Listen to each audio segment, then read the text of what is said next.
What it do? What it do? What it do? It's your boy Gage. You are now tuned in to Good Conversation and Shenanigans, where there will be good conversation. I'm sure there will be shenanigans, but I cannot promise you that the ratio will be even at all.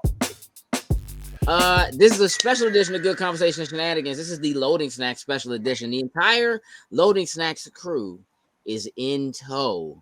That means we have Sin and Jokes with arms wide open. Look at them. With arms wide open. Ready.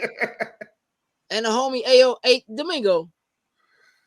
Let's just jump right in here, right? Like, listen, on this show, everybody brings their own topic to the table, right? And we have no idea what the topics are, which that's just how I like it. Everybody gets to bring whatever it is. I don't care what the topics are. We can discuss whatever you want. I don't care what the language is like. We're just gonna have good, open, honest discussions between us because we're just friends hanging out, talking about topics we want to talk about. But I need to ask Domingo. Yes, sir. How many names do you have, bro? Look at Sin. How many names? We got it, and I saw I was like, come on, bro. Like Domingo can't nobody get to know you, dog. AKA like, the kid, AKA Baron Von Sleazy, AKA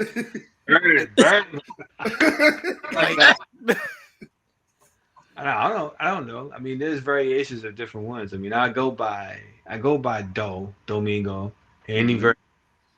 but the kid Domingo Fresh supposed to be said like that, like a pimp named Slickback. You gotta say the whole thing. You know what's funny about Slickback? You know what's funny about the names? I've realized I'm so used to be either called Low or Sin. They're like, for instance, with the anime group, whenever Noah calls me London, I'm like, bro, that just sounds wrong to me, dog. Like, just stop doing that. Sounds like he's cussing at you. Like it's like, if it's not like an aunt, an uncle, a parental figure, nobody calls me that. So when it doesn't, it always takes me back. Like, bro, it just doesn't sound right coming out of your face. Like, don't let them do it to you then. Just tell them. I gotta tell them like, you gotta. I don't think I've ever called you London, except for just now calling you London. But and that sounded wrong. Yeah, that sounded weird. I was good, Christopher, but then I found the story behind it. It's different, so I don't know. Okay. Head faith. My man. Okay, Domingo, you got a bunch of names, and you know what? That's cool. I dig it, man. I dig it. The aliases are important. Do the aliases, are they related to different versions of you, or like how people know you? That is exactly the case. Some of them I make up depending on which time I change things. Like if I go to a different job or move or go to a different spot or just one day think I'm going to just change everything up, it goes that way. Like Kev Nice came because when I worked up against the wall, I wasn't nice. I was like, just like get out my face, whatever it may be. So my man Chris Royal, Chris was like, yo, Kev. Wow. And he gave me that name, Kev Nice. And after that, it just kind of stuck. And it was just like, when I get like we had these things for top seller of the week or whatever like that. So then it just became Kev Nice got put up there. And then that was it. So it was Al Nice who hired me. It's Kev Nice, but I spelled mine differently. Yeah. Then that's it. Domingo came just because of the love for Sunday. And I just started saying Domingo, just learning Spanish and trying to get better at it. That was one of my favorite words because it's my favorite day. Then Domingo just came in. Then one day I introduced myself as Domingo to somebody, then that's how I came, and it's like, then it's this. And then somebody saw me at work recently, and it was like, yo, Domingo. And that's all they called me now, especially when I shaved my beard off and all I had was my mustache and that. I had cold ass conversations with people, and nobody knew who the fuck I was. I was gonna say, I don't even know. Oh, so y'all didn't. I came on here one time like that. None of y'all said anything. Nah, I feel like I have a picture like somewhere on my phone from old days where you just had the mustache. I feel like I do. I don't think that was probably like some experiment, but I'm talking like you see me anytime from like I don't even know, probably like maybe like about 2014, it was the beard. The last time I took it, I had it. My beard was right here. I cut it 3 times. Yeah. And one day when I stopped and I came to work, I had a whole ass conversation with our HR person. And she was like, "Oh yeah." She was like, "So are you new? Are you from Georgetown?" Oh yeah. And my man was standing there like, like you you just don't like know a who completely this is? different She's person. like, and she's light skinned. She's cornrow complexion, but she like, and she was like, no, big cheeks and stuff. He said, you don't know who this is? That just one of our transfer Georgia. He said, that's Kevin. And she was like, huh? Well, what? And You then talking about? this turned red. Everybody was rolling. She was talking She to me had like, no idea who she was talking to. That's crazy. yeah, man, that was it. So I mean, so Domingo Fast Gas is what I was going to change my name to. Still debating on what I'm going to do. And then the kid Domingo Fresh just comes from like everything else. So it's those 3, but really Domingo is in there, all of them. So Everything else is just a variation on one of those names. Yeah, there's a picture I took a long time ago. It was me in the mirror, but it has all my nicknames from whenever from back in the long mirror. Yeah, that's a lot of nicknames. Yeah, it's a lot of nicknames. What was your rap name? It's kind of different. All right, so the ones that's on record, like when you look on the records, it says Kevin. My middle name is G Hat. Okay. So G Hat is the official. Like if I had to say ASCAP, that's what you see. That's the get me paid joint. Yeah. All right. Yeah. I dig it. All right. So look, everybody has a good topic. Everybody feeling good about their topics. I guess so. I was gonna post it on Instagram today, so I saved it for the night. I dig it. Sin, you looking questionable. No, I said sí, senor. Oh, okay. I saw like the little, like you was like, No. It was no. I'm good. Okay. I will. Here's how we do this. Everybody takes a turn with their topic, whatever their topic is. You throw it out there, and we just gonna run with it. I will ask you this: do you all want to go around and say what your topics are, and then we bounce the topics, or we just want to jump right in and get started? Ooh. I don't know. Let's just go this way. I think mine's like a question more than a topic, though. But it can spark. Fair. A question is fair. Yeah, I had some tied up earlier today, so I'm gonna see how y'all go. Oh, all right, I'm with it. Jokes. You said everybody throw their topics out first? Yeah. All right. Well, what's your topic, Jokes? Mine's is in the realm of politics. So normally, I know coming from me, I know, but I don't necessarily follow politics and stuff to the T. But you know, I threw it out there. Well, wait, but yeah, politics, some stuff that has happened, related topic type of thing. Yeah. Is it what do you have a question about politics, or is it's it just something that's just recently happened? And it's like you would think that as time flows and time moves, especially like racial things, you know, we at some point it's like we should be getting past this, but as usual, it's like we hit like that next bump in the road, and it's just like, all right, let's go ahead and let's do this all over again. Wow. All right, reliving it. Sim, what's your topic? I had 2 ideas, but I think I know which one I'm gonna throw out. How important is it to you that your significant other or the person you're looking to ride this thing out as far as dating and stuff like that is into the things that you are? And like what percentage, you know what I'm saying, does that kind of matter? You know what I mean? Yeah. I like that. I like that. Domingo, what's your topic? Mine is more music. Basically, I think I've asked you this question once before, but today it had people like, you kind of find out things about people. And I was like, I don't know if I like you anymore for this. So basically it was name the 5 genres of music that make up your DNA. Ooh. We went to 7. It was a high 7. It was 7 because we were 5, and this dude said something. But I'll tell you later about what 2 of the genres he said. And I was like, "You don't like those?" I was like, I mean, it's like I don't bang with you. So I always come with multiple topics. I had one that I've been planning to be the topic for this conversation with you all. Okay. For like months, right? and then today I changed my mind. Curveball for himself. He can throw a curveball to himself. Like, hey, jokes. yeah, I changed my make mind. the plan, execute the plan, throw the plan out the window. Yeah. Start again. My topic is always it's also a question, which a lot of times the topics are, but my topic is a question, and that question is loyalty situational? Ooh. Loyalty what? Is loyalty situational? Yeah. It's not a. Yeah. And not.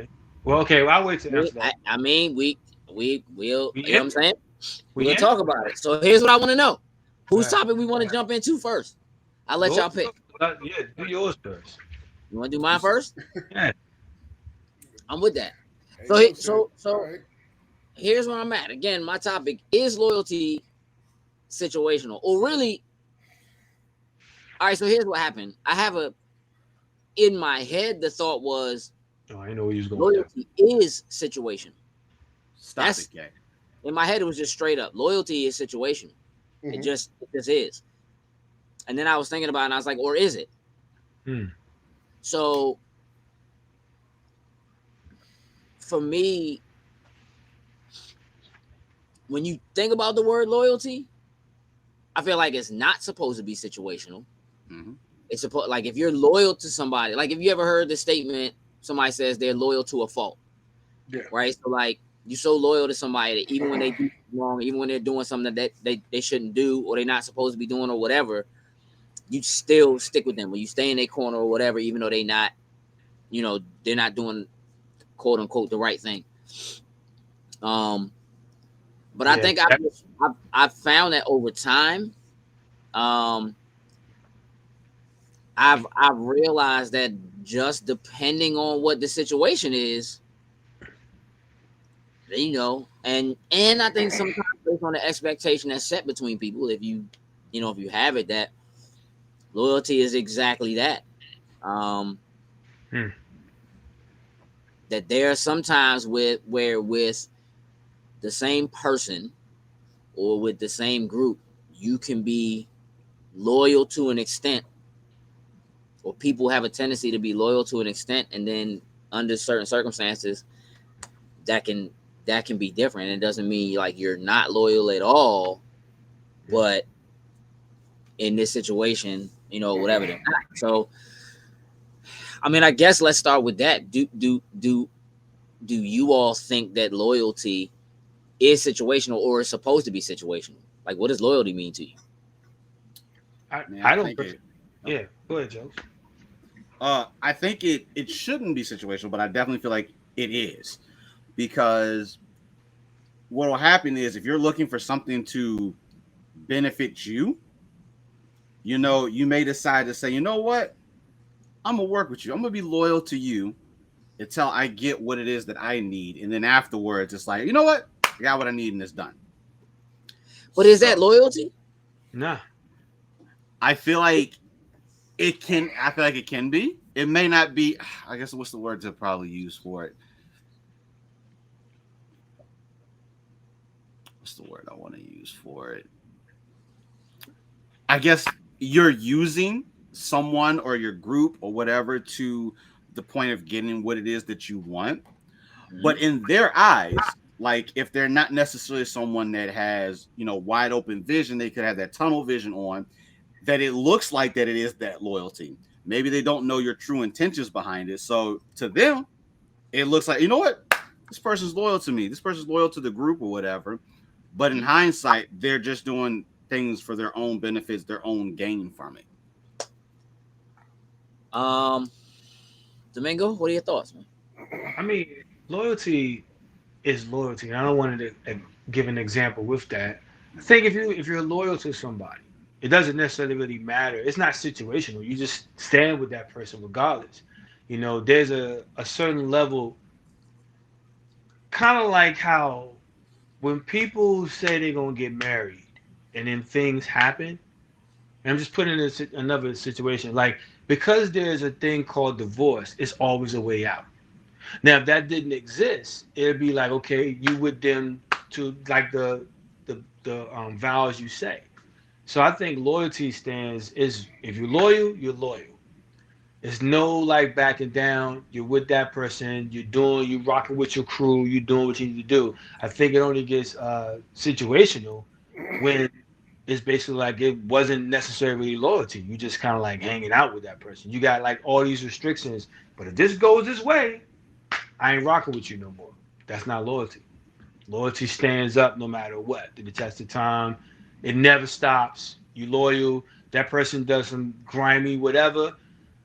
You're a grimy dude, but I still rock with you because maybe what they did for you and with you outweighs whatever little part that goes in. So you loyal, you loyal.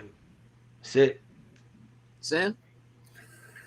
I agree with Joe said. Loyalty. It sounds like it should be yes, like Kay is saying, ride or die all the time. But no, I do believe that it is situational. Like they could do something that is so far left from what you believe in, or even anything that you know what I'm saying is tied to something that y'all rocked with. Like they go out and murder a kid. You know what I mean? Yo, what's the reason for that? Why you did that? I was bored. You know what I mean? Something like that. Like, yo, I can't rock with that. It all depends on how far that loyalty gets tested in certain extreme situations, whether you still rock with that person or not. That's why I say it's situational. You know what I mean? You never know what's going to happen when you wake up in the morning. You never know what somebody's going through, and your loyalty can be tested so quickly. Like I said, next day somebody can murder their husband or wife or whatever and call you up, help me move the body. That'll test your loyalty right there. You know what I mean? Stuff like that. Like, unfortunately, it's a disgusting world that we live in, and shit like that just happens. You know what I mean? Like, it's those times that I'm thinking about where your loyalty does get tested. That's why I say it's situational. Because there's some stuff you're just not going to rock with, and just not going to, you know what I mean? Rock with them. What do you think determines like the hierarchy of loyalty? Right? Is it blood? This is somebody I'm related to. This is my brother. This is my mother. This is my cousin.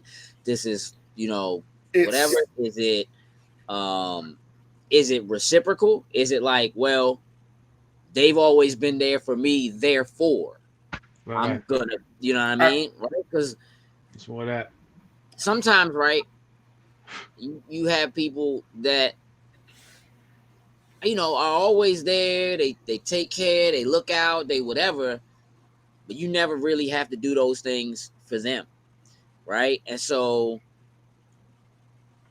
they, if you have somebody that no matter what, when the chips were down, when you needed something, whether it was like you need $1 to get chips that day, or you need somebody to tow your vehicle, or you need, whatever, that person is there, right? But that person who's there all the time never really seems to need that from you. What has to happen or whatever for you to, make that? Is it just they got my back, so I got theirs, period? Like, if I was going through such and such, they'd be there, therefore I'm there? Or is it just and then at what point does your loyalty to yourself override your loyalty to someone else?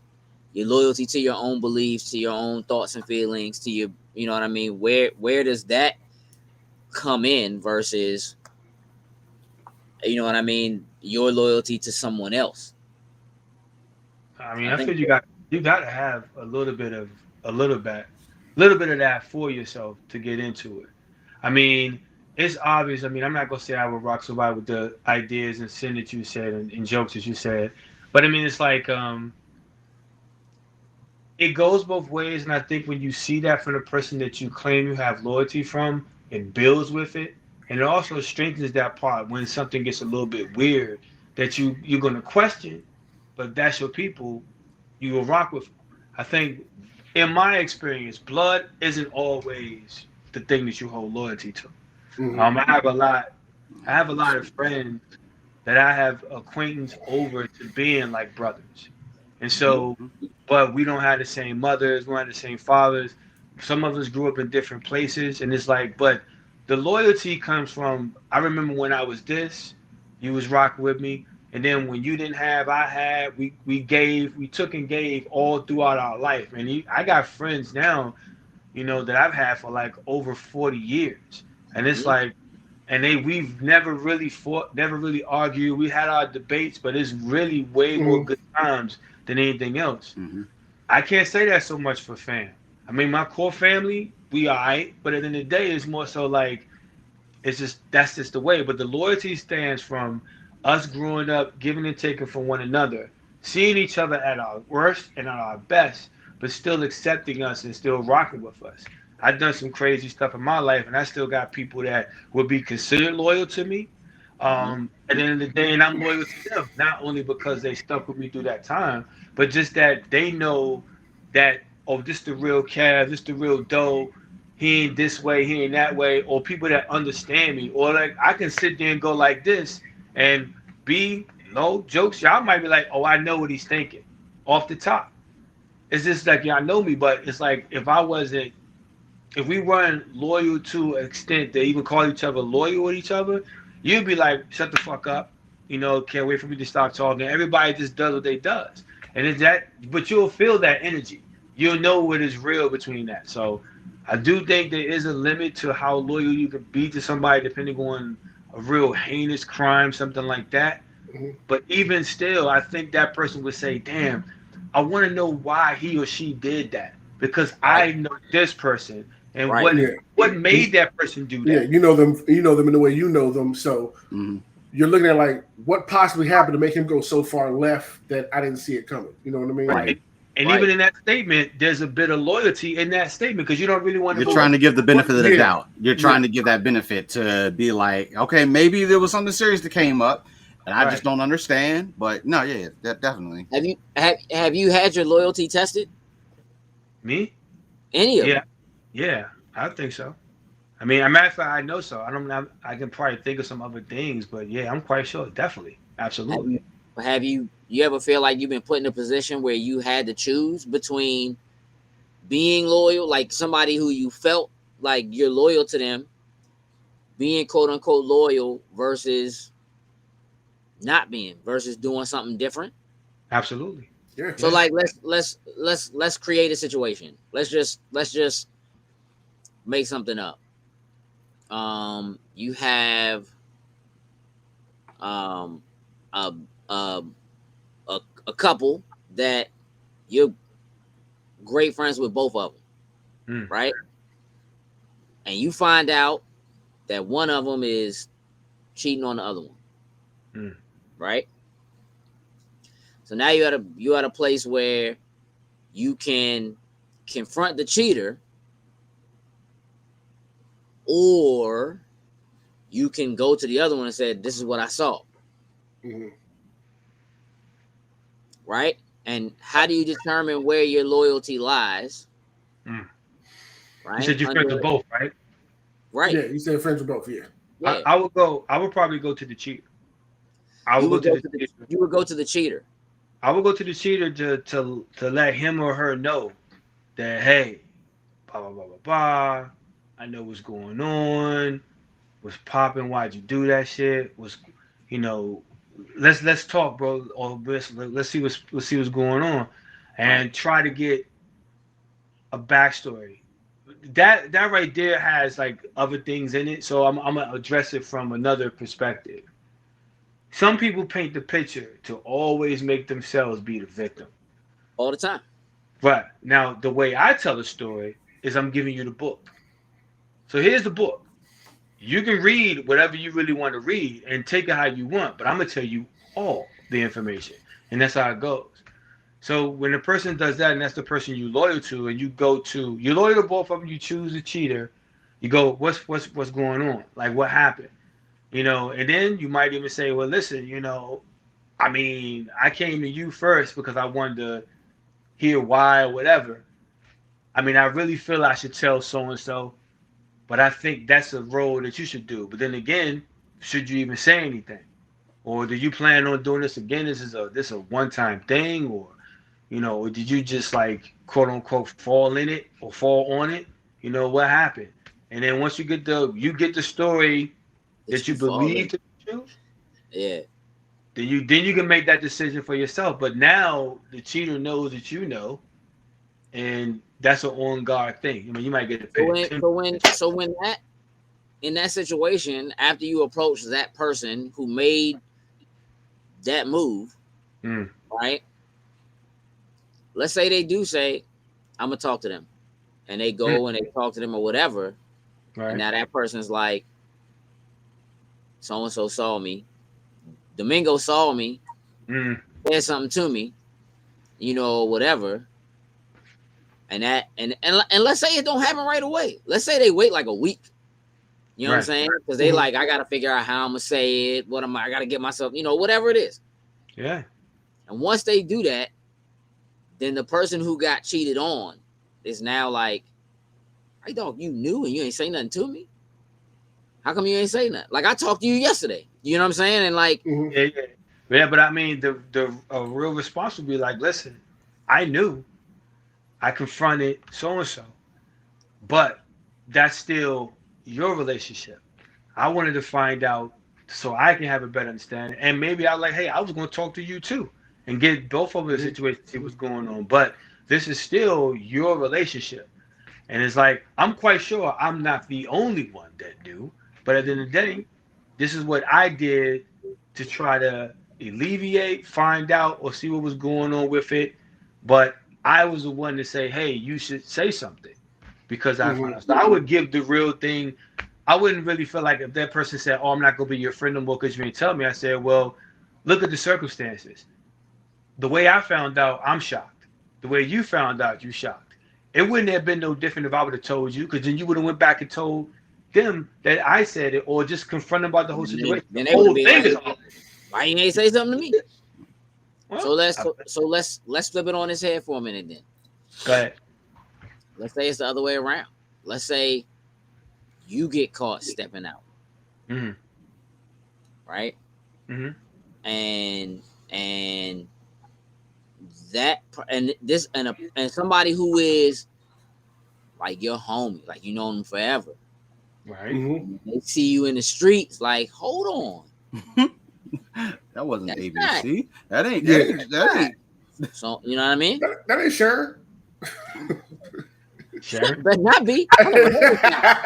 That long stare from across, like see them across the street, and you just standing there like. Hey, look, I love seeing them jokes like people be at games or whatever with their little side chick, and they look back and like they bad or their girlfriend would look at them like, I see you. The whole mood just changes. Like get caught on the live cam. Oh, the Jumbotron? Oh my god! Oh, the Kiss Cam? Oh my gosh! It's gotten so many people caught up. My man, hey, listen, Kiss Cam pop up and Slim just be like, look at Louie. You'll be like, come on, baby. You got the arm, do it. You got the arm around. You pull back like, no. What makes it worse is you probably ditched work to go do this. So it's like you got everything going against you right there. Yeah. Man, I don't know. But I mean, that right there, I mean, I don't know. I mean, if your man, if you was doing the cheating, your man approach you or whatever, you got to take it on the chin if they call you out. Like, I mean, that's and y'all have to have that tough, hard conversation. You know what I mean? And would you be mad? Would you be mad at with your man that you're loyal to and that is supposed to be loyal to you? Would you like? Let's say you've been with your shorty for, I don't know, it don't even matter, 5 years, whatever. Right. Y'all always out together, y'all always doing stuff together, whatever. Your man approach you like, yo, I saw whatever. Are you mad at Slim if he tells, if he snitches? And is that loyal or not? Like, is it disloyal? You know what? I feel like it depends on the relationship status. Like, if he came into it knowing both of y'all at the same time and y'all all grew up a relationship together, sucks, but yes, okay.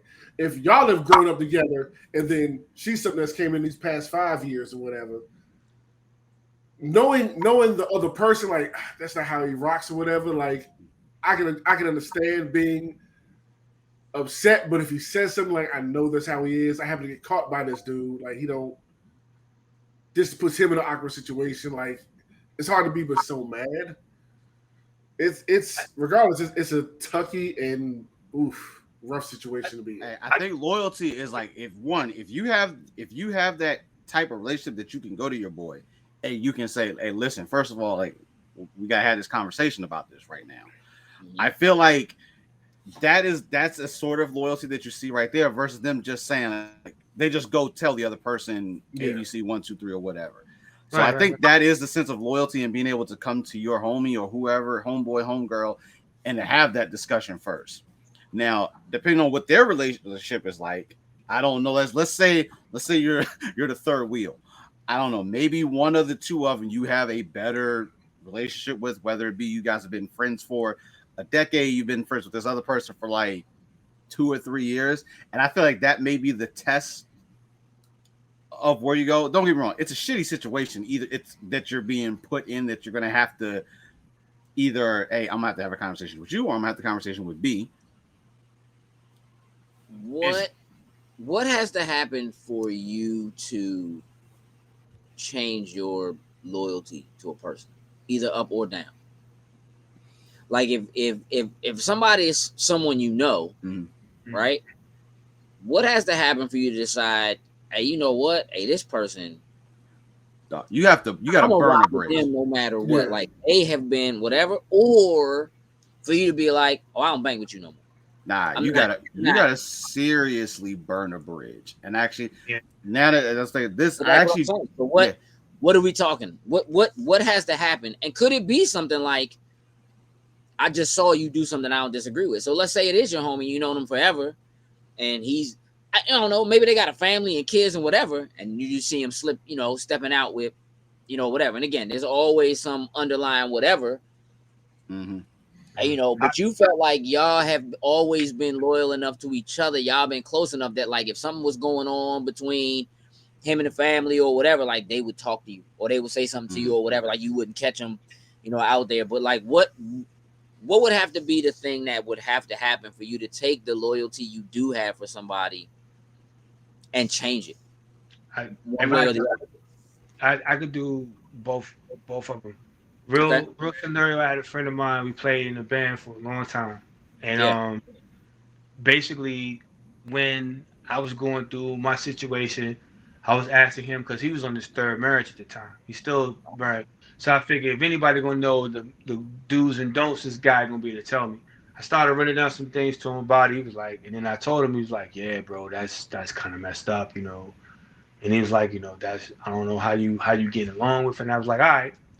And so when time passed and it's like recently, well, not recently, like a year, he was like, I wasn't coming to band practice. I wasn't doing this. I had stuff on the boat to do. I had work.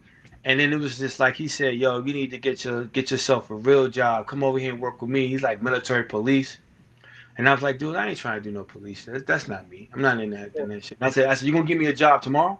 Is it gonna be it? Am I making X amount of money? Do I got 401k? Do I got stocks? I got this. Why are you gonna tell me you need to get yourself a real job? Because I said to come to band practice to hear you play over everybody else. When I try to tell you how to make the music, you just want to play. It's a part for everybody, bro.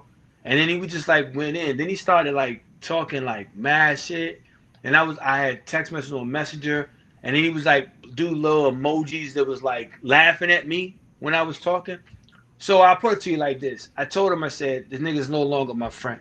So I might have known you for 25 years. I said, we went through whatever. I watched you go through 3 divorces and blah, blah, blah. I watched you learn how to play lead, do stuff like this. But now I just don't fuck with you. And I tell everybody in the court, I don't fuck with you. You out. I don't know this nigga. Don't call me. I deleted every fucking thing I said. And then people was like, he said, yo, he trying to get at you. I said, nah, man, he trying to get at me. I said, look, you fucked up. Because you kept telling, you made me feel like I wasn't about it. You made me feel like I wasn't true to what I was doing. I said, you didn't listen to me when I tried to tell you how to play my music and stuff like that. And you took me to a point where making feel like the job that literally pretty much saved my life. I got to leave because you want to come to band practice. And when you come there, you don't do this. And I said, you just made me feel like a total ass. So I said, I ain't messing with no more. Flip side. Venus, which I detailed my second mom from day 7 of meeting her, has done nothing but support been with me through every endeavor, everything I actually had in my life. Even at my wedding day, I called her mom, and that my mom alive at the time, but that was a different thing. It was just a vibe. And this is somebody who I met at 23 years old. That if she was blood and did everything she would for me, she would be like the best person in the world because she gave me the hardships. She gave me an opportunity to work in a job that was I didn't know anything about computers, and I had to learn. I had to be super inquisitive to do that. And by me asking questions and being repetitive and doing that, I went from answering the phone to working on the floor to running the floor to open up the store and then give me that knowledge to have computers when I didn't even know. So the thing is, I came from that. People would consider, or people at the time that was close to me considered her as being an enabler. I hated that word because I said, because you can't buy me a keyboard, can't buy me a camera, can't buy me a MacBook, but this woman can. And it's not the woman that I'm with. You jealous, you upset, and you just go this. And all that's without nature. But even till like literally before I walked in the door, I talked to her.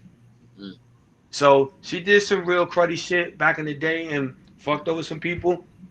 But my loyalty never left her. Because the thing is, I saw what she did for me and what we did together and what we did to help even the band that comes with us. And the things she showed me. The reason why she took us out the country or Bahamas like 5 times. People like, I've been once, I've been 5. I know where I'm going. Just leaving work one day and I say, yo, you want to go to Atlanta? Got freaked me. We drive on the street. And she's like, for real?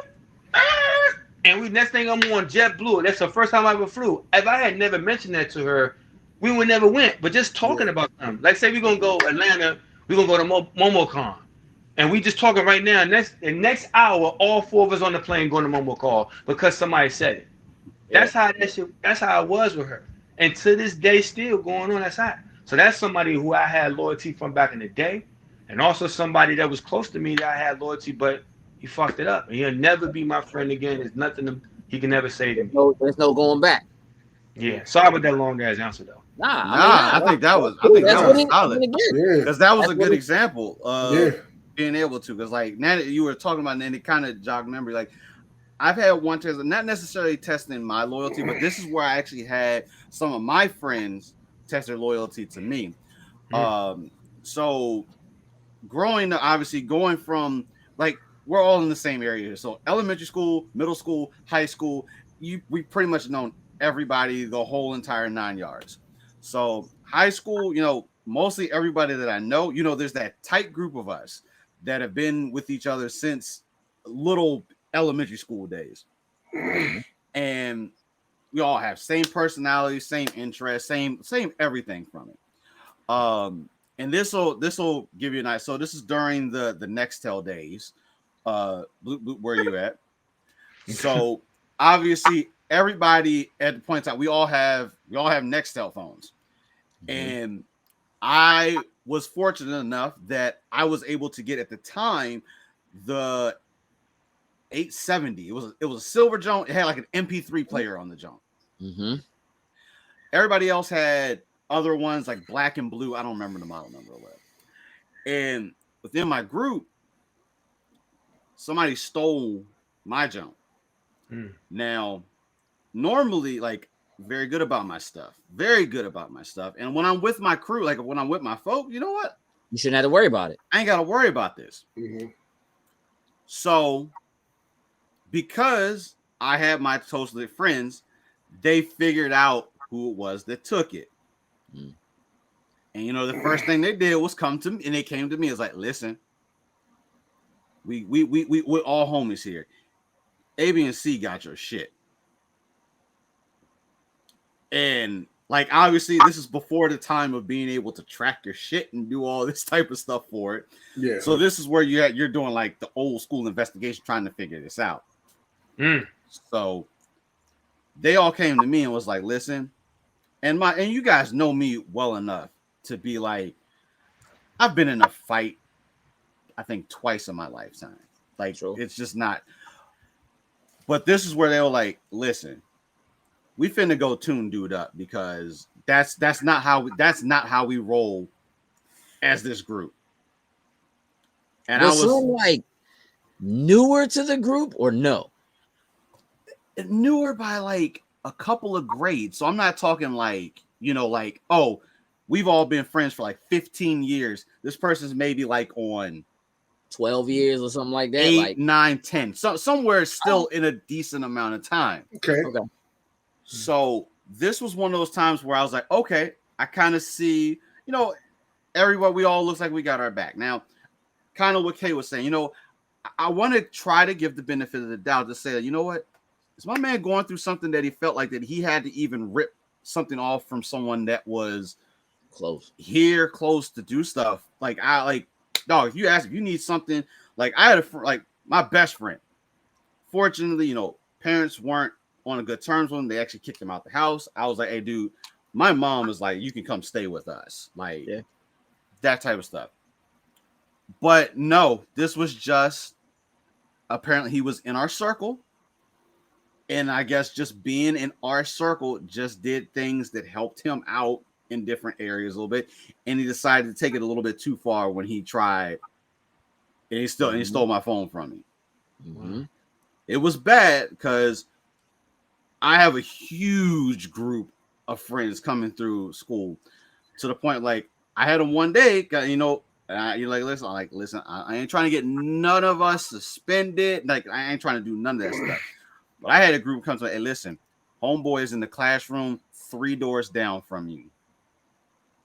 They're like, what's up? And I was like, hey, listen, I appreciate y'all.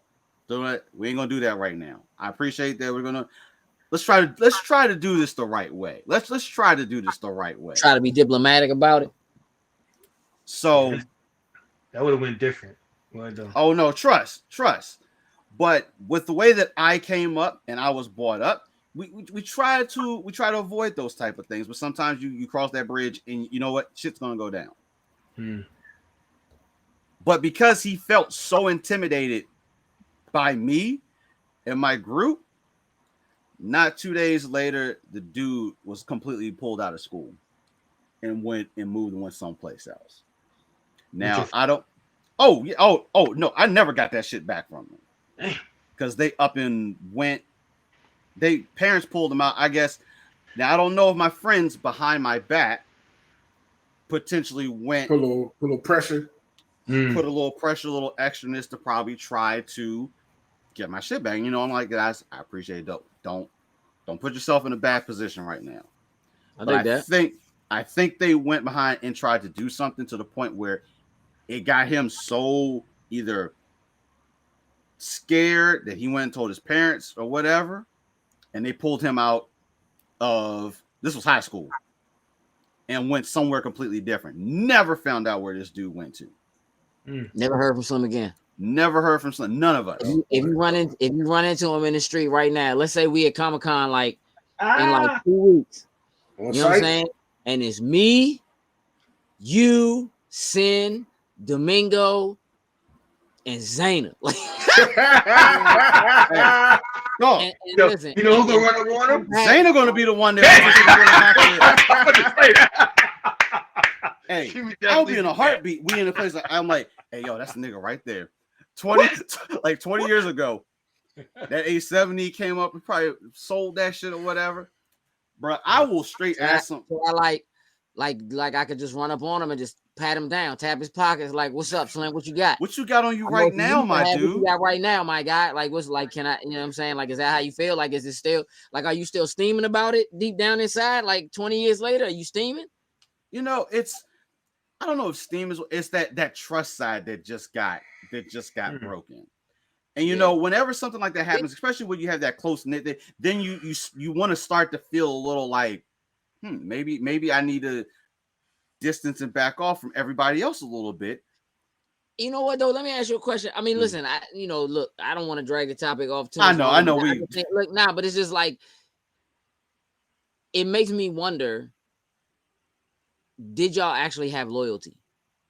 Because right now I'm listening to it and it just sounds like he was part of the group, and because he was always around, he just was like, he's one of the friends group. So you trusted him.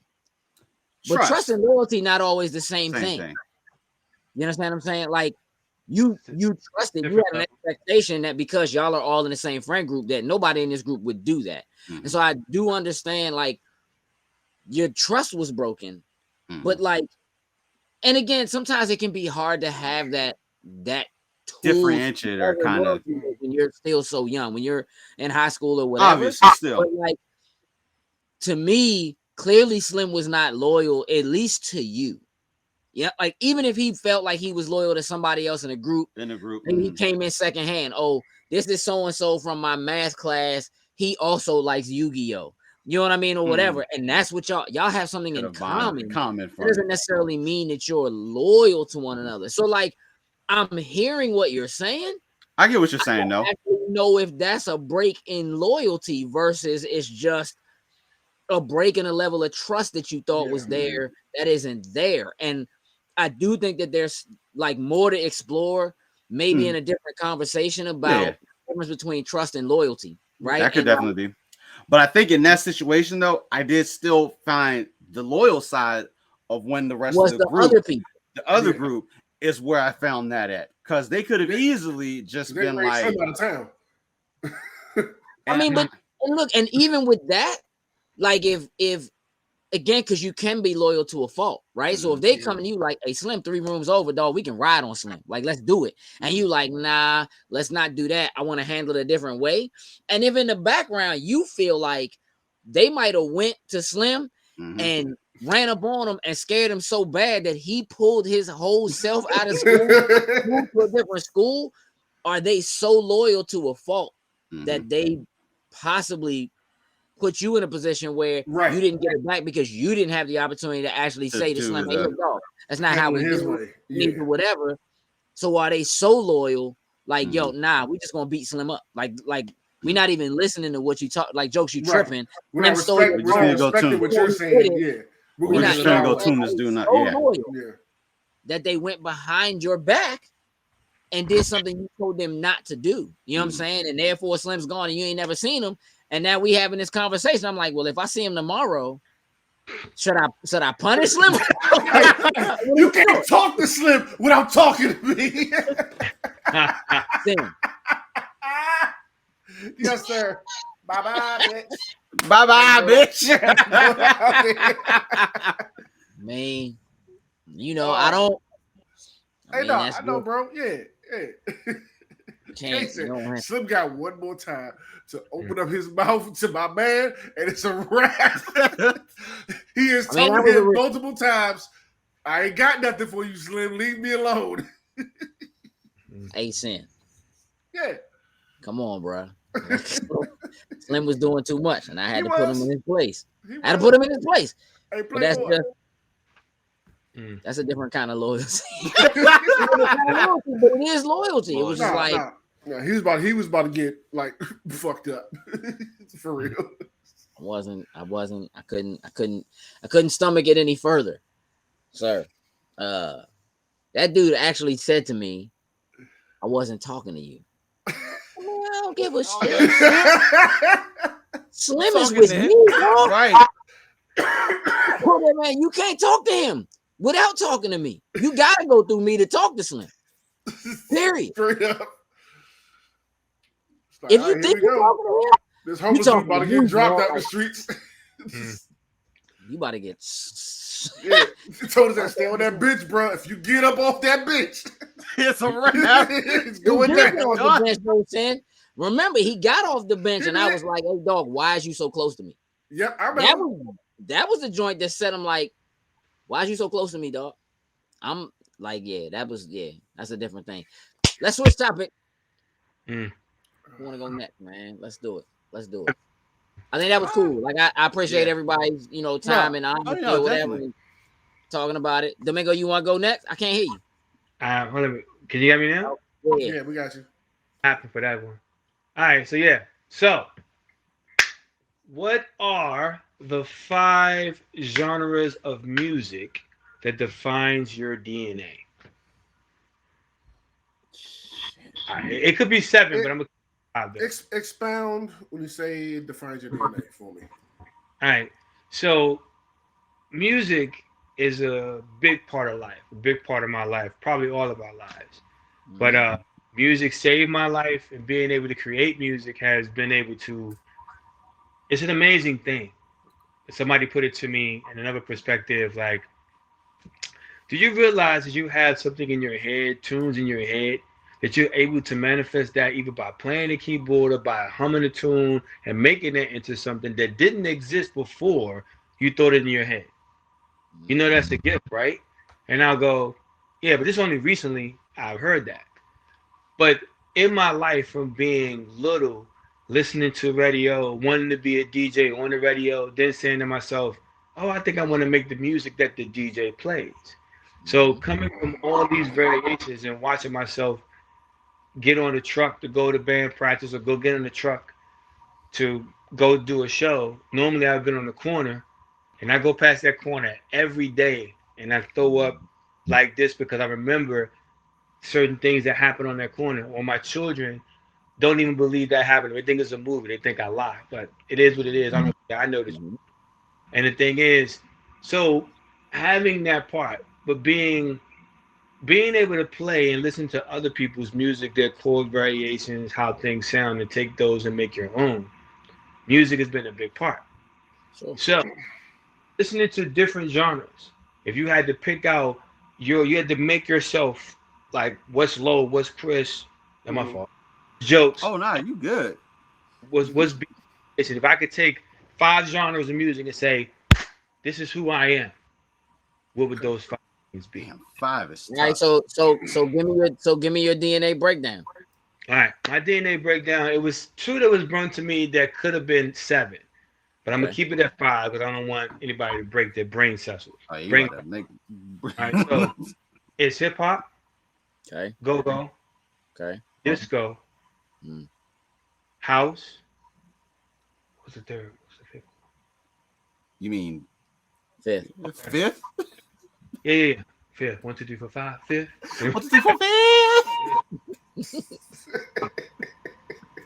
House. Oh, and soul. Okay. That's interesting. All right, now listen. This is where I'm at. You know, some of what we're all musicians in some way, shape, or form. Like we all played instruments, we was all in band, we all like music has been key for all of us.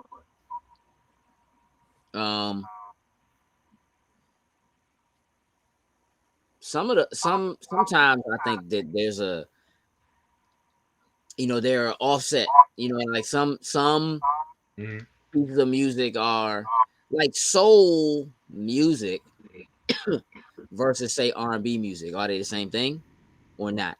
Are rap and hip hop the same thing or not? No. Would you consider them? They're not the same thing. No, the culture itself is hip hop, and rap is one of the things it does. If you but you said but if the culture is hip hop, you said hip hop. That's everything. That's everything. That's in there too. That's why I had to be safe with that. I was going to say classic hip hop, but I said no, I don't want to, because it's not everything new I like, nor not everything new I hate. Sure. The culture itself. Yeah, but you didn't like everything old. I know. You didn't like everything classic. So I mean, that's fair. Like, you don't have to like everything in a genre for that genre to be something you really like. But I'm just saying, again, hip hop is a culture, not necessarily a genre of music. But you said hip hop. Hey, so, yeah, I say rap. So, but if we put those 2 together, let's leave that as a one. All right. So hip hop is I mean, like, I can tell you right now, hip hop and R&B are in there. Like soul and R&B, I feel like they're interwoven. Right. But jazz, which for me, go-go is a part of jazz. Go-go is a part of literally everything. But, well, yeah, but so is jazz. So that's what I'm saying. So like, this is the thing that's crazy for me.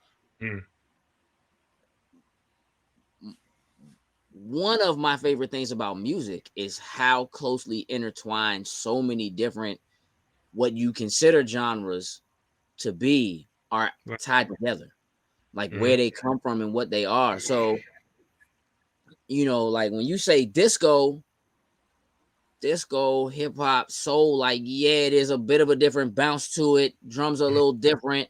Time frame is something different, but they, you know what I mean? Like there's a melding of it. So as a person who worked in music for a long time, and I'm not talking about just like making music, but I'm talking about like selling, retail, like, and looking at the way that genres are broken down, and how sometimes one artist, same album, can be in multiple joints. Genres. Yeah. That's what makes it good too. Is a thing. Yeah. When I was growing up, like my love of like Michael Jackson, like Jackson 5 is like R&B soul, like that's what they are, but they're also disco, like they got joints in there, right? Classic joints. But Michael Jackson is the king of pop. Like I gotta say pop, right? Like because what is pop for though? Pop is so popular. But that's what I'm saying. But listen, exactly.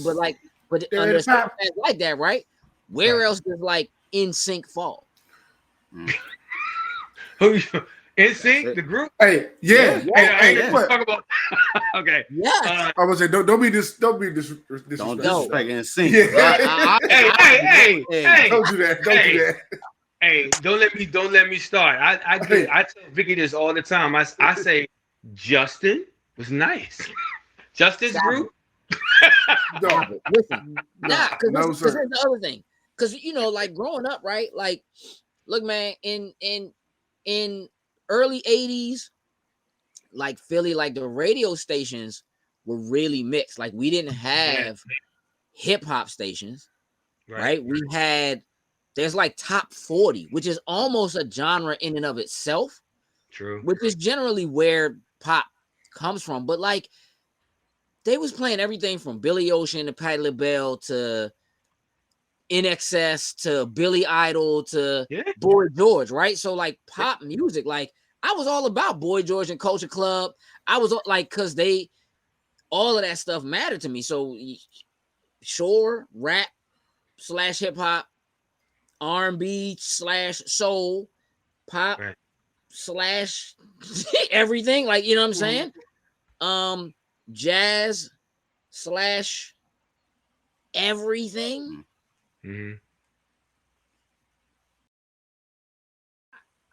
And you know, even like new stuff, like nerdcore is a thing, but nerdcore is like, but it's hip hop. There's rock. There's classic rock. There's neo rock. There's neo soul. There's pop rock. There's like just when you start talking, you're making this way more difficult. No, I can't. Yeah, because it's hard to just I know what mine are, so I can't even do. I can't even do five. Is I'm thinking about groups I like, songs I like, people like, you know what I mean, and I'm thinking about what buckets they fit into. Well, yeah, right? I mean, like, there are some things that's going to be like just as much as like, okay, put it like this: if you're in a record store and basically say you got, I don't know why they do this, but they do it. They'll say Southern hip hop, East Coast, West Coast, whatever. Okay, it's all in that. But you want to generalize it from where it needs to go. If I said, okay, what was your favorite genre of hip hop or like region style? Like I went to New York for the 50 one of the exhibits of the 50 years of hip hop, and they had each room was Southern, East Coast, West Coast, and then they had like Midwest, stuff like that, and on the South. And I said, they consider the Clips to be the South, and Vicky was like, Virginia, and I said, okay, distant line. Yeah, I mean, but it's like, so it's like, I was like, yeah. So now, taking that and just say how they put those in those 4 categories, 5 genres, easy peasy. It's gonna be hard. It's gonna be hard because it was hard for me. But I had to put those first two in there because that was what started my whole career being music anyway. You want me to throw a monkey wrench in the joint? I'm just ask you a question. Where do show tunes fall in? I don't have in mine. In mine, it doesn't fall into any of it, but it can. It can fit into go-go because go-go reaches for everything it does. I know for me playing, I take for everything from horror movies, whatever it may be, and put it to a certain beat and change the tune, and you can get whatever you want. But show tunes would fit into more. I would say the other two ones would have been jazz and probably classical would have been my other two if I had 7. So they would have fell right into that particular. Even for me, classical, as much as I love it, a lot of that comes from hip hop. It just comes from like sampling and listening to stuff and just listening with a different ear and just learning like a love of like strings. Like I just love the way strings sound. Like, but let's just do it. So hip hop, R&B, jazz, pop, rock. That's it. I'm kind of the same. So because I mean, there's two separate. I guess they've separate. So, but like rock, metal, jazz. I say hip hop. I would say I'm nowhere on the level of what you guys would be for it, but definitely I've had a lot of influences from it, and then more of like orchestra style stuff. So obviously I played trumpet, but there's just something about kind of just like what B said, like strings when you hear them and just the in sync. And besides just the tune, everybody is just on the same wavelength when everything comes together. And a lot of that it all goes together. It's like actually Jay-Z and Linkin Park, probably honestly one of my favorite things that has ever been created. Like two Linkin Park and Jay-Z, two at one point in time, if you would have told me the two of them on paper together, I'd have been like, what? Never gonna happen. Yeah. You out your damn mind. Heard them songs smashed together, and I'm like, holy shit. This is something here, and it spawned others doing some of that same stuff as well too. The great album, like that. Now doesn't that right there? This is what I'm saying. Doesn't this make you not see even if you had a clue? Does it make jokes look clear, or does it move some stuff out the way to say, that's why, or whatever, something like that? You know what I mean? Because it's kind of like if you listen, like when y'all hear different songs, and occasionally before you, you were first, no, Coop was first. All right, so it will always go with, hey, what you know about that, Coop? Or like, hey, jokes, what you know about that? Like, and it's funny because when things wasn't around. Like there's genres of music that started when I was a baby. But at the end of the day, there's genres of music or songs that came out before I was a kid that I can put on right now and still feel like, yo, I was there when this came out, when you was standing there buying the 45. But having that experience to do that, right? Going into the record store, being a kid that was like 12 years old, 13 years old, out at the record store at 11:45 midnight on a weekday. This is what I did. This is like, but I can tell you what the first 45 I ever bought was with my own money. Like, but it's like hearing Jokes is 5, right? You go, okay, all right, I see that. I can see that. Hey, Jokes, what's the 45? Come on. It's not the big record. It's the slightly smaller one. Yeah, slightly smaller. Slightly. It's much. It's big record. Hey, listen. Fortunately, like obviously, Moms had a bunch of everything. There was actually the 45, if I'm not mistaken, had the little plastic center. You had to actually put the plastic center into it, and so you could actually put it in and actually listen to it. I guess depending on the player that you had. It was a logo design for Boys and Men label. Was that So I was fortunate enough to actually know some stuff, because one of the first albums that I actually listened to was Michael Jackson, and I will never forget that album. Which album though? Which joint? I can't try to think of what it was. Don't say History. Nah, it's bad. It it's was. bad. If you remember the cover, so it may have been a live one because the cover is actually him. Like he has a micro. No. Your face when he said a live one, y'all was like, sorry, what? When I say live, no, like I guess they record. I don't know. Listen, the cover of it. All I know is like he's on the front. Like it was a picture of him. Like he had a microphone. He was singing. I don't remember. I don't remember which one it was. Almost all his major joints, like especially his first joints, was like him solo by himself, posing. Like Thriller, he was laying down. Off the Wall, it was standing up, but it had when you open the jacket, you could see his whole body standing up. Bad was like that too. It was an all white background with him standing with all the buckles and all that. Like, I don't know. Now there are joints that like, Michael Jackson was the lead for the Jackson 5. Let's just keep it a buck. And when they got older, when they did like the Jacksons, that's probably what you saw. That might. But he wasn't on the cover by himself. No, it was just him. Like blue. Like, man, let me tell you something. My favorite Jackson's dog. Can you feel it? Hey, dog, that joint comes on, bro. Hey, why did you have to mention that? Now I gotta drive that to work in the morning, dog. That joint turns up so hard, dog. That joint goes so hard, bro. That joint great. Hey, listen, hey, dog, look. That might be giving it up. That video was like watching the Wiz. It's like rainbows and down on the kids up in the bridge. Can you feel it? Like it has that same kind of feel. Hey, dog, that joint goes in so hard. It's so hard, bro. Oh, I hate you so much for that. I gotta pull up to work with that. Like y'all folks gotta just relax, bro. I'm turned up right now. Because they used to let. Again, when live instruments were so integral to the way music was made, like in that joint, like they got those, they would let the people playing the instruments have a minute, like just go off, and they would just like that. Tito on the joint. Tito, come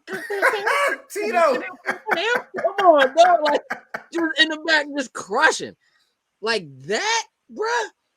Shoot, bro. Like when me and Kay talk about music, especially when we do like, and Kay just be like, "Yo, I got goosebumps. I got the goosies." Like, music's not the only thing that can do that, bro. But it's my playlist for tomorrow, bro. I wasn't playing around. Have to, bro. Because that if you're not amped after you hear that joint, I don't know what to do for you. Hey, look, I can remember coming back from Philly one time, and I had a Michael Jackson 3-hour drive, and it was raining. I was so turned up, like it felt like I got home in an hour. I was so turned up driving. Hey, listen, Can You Feel It was one of my favorite songs to perform in marching band because it was just like it was just the trumpets, dog.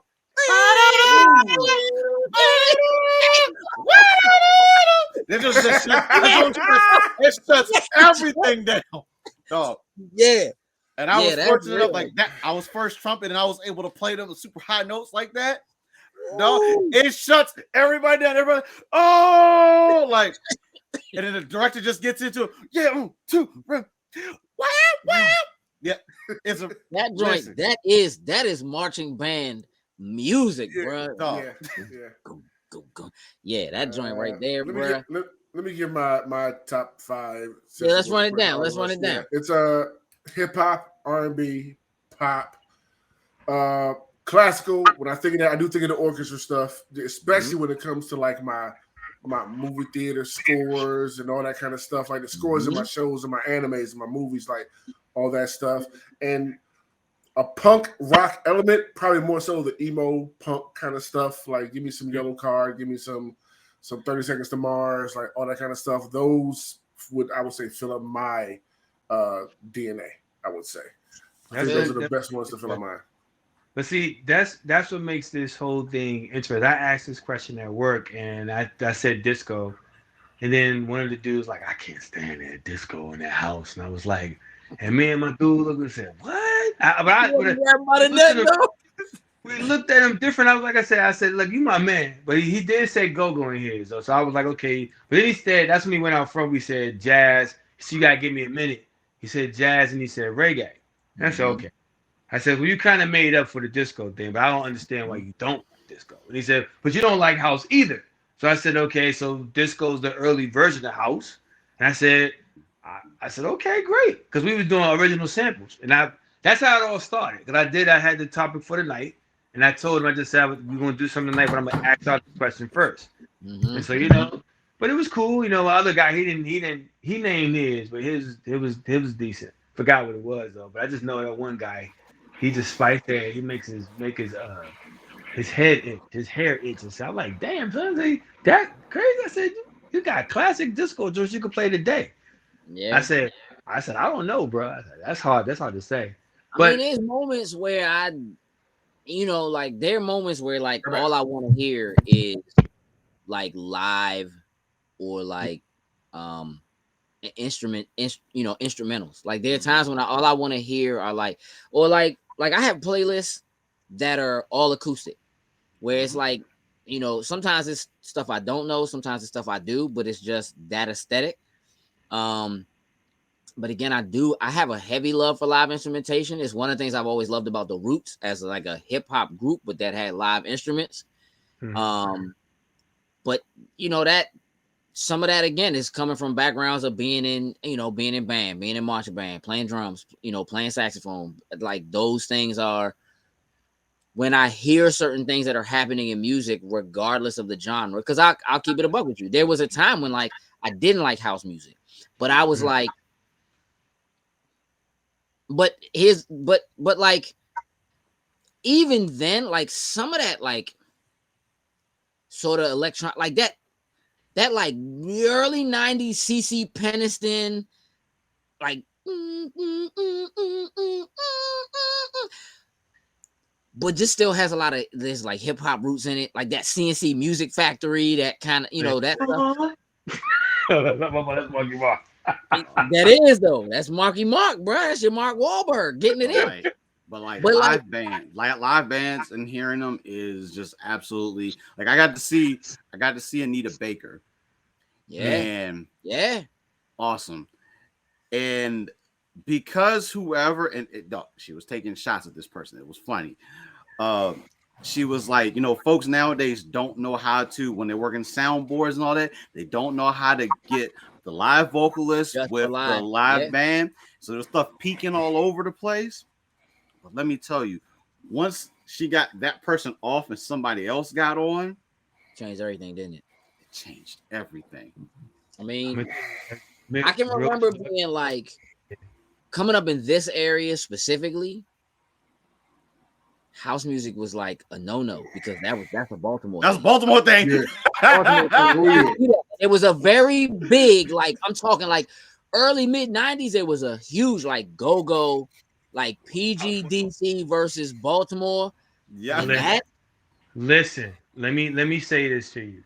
Go for it. You might have hear a lot of people say that if you're in Maryland. And that's why I always sometimes when I play around with y'all being from Maryland and stuff like that and coming in this thing. And then in this sense, because one of my favorite friends who passed away was a great house DJ. Mm-hmm. And the thing is, he was known throughout the world. And he hooked me up. My memories of him, 2 big memories, don't want to go into it, but basically both of them was inspirational. Now, in a crew of people, there's house music that ruled through the city, but you had to be house. You be in it, people around know where to go. Go-go has always been the music of the city, but the thing is that kept it that way is because everybody, even you never knew, like me, didn't know how to play an instrument, played one, and I played instruments because I played in the band. Hip-hop came to put me on stage in front of just me and 2 other dudes rhyming, and I'm beatboxing, got me in front of everybody. But Go-Go said, we need you to play drums. I played drums first. Let me real quick. Let me make a clarification real quick, because I did say house music and I shouldn't. It's club music. And they're not the same thing. I know there's Baltimore house and there's Baltimore club. Baltimore house is a whole nother entity, but it's in that family. Again, like if you were here, if you live here, if you was PG, bruh, If you was on 99.5 WPGC, you knew on like a Saturday night, we don't do 92Q. We don't do 92Q. Q. No, we don't do that. Nah, bro. It was gonna be that. I personally love that, but I listen to Logic. No, listen, and I feel you, but it was like, but for me, here's just again, and when you talk genres and just music and the way things change and whatever, like for me, a lot of that was the same as that division that eventually came with West Coast, East Coast. Like just the difference in the sounds of that hip hop, of that music. So it was like you're not allowed to like go and like house. Like it just was that was a thing. And that is specific to the era and you know what you were doing and where you were growing up in that time frame. Because it was the same thing. Because leading into that whole era, like we can't pretend that like what Dr. Dre and Snoop and Death Row was doing when they first hit wasn't a thing. And then all of a sudden, when that whole quote unquote beef happened, it was like, oh, you can't even listen to that. But I was on all that. Alcoholics, Exhibit, like all of that stuff that was cranking on that side. Like, it, you know, and then it was like, you're not allowed to like that. You know what I mean? Like you can't, and you know, and I can remember like doing music specifically, like doing hip hop writing and going on stage and having people like say to us as a group, oh, y'all rap like them up north dudes. Y'all sound like them in New York, you know, whatever, which we didn't. But all that meant was that we used metaphors and we, and you know what I'm saying? And like the art of emceeing was a thing for us. Yeah.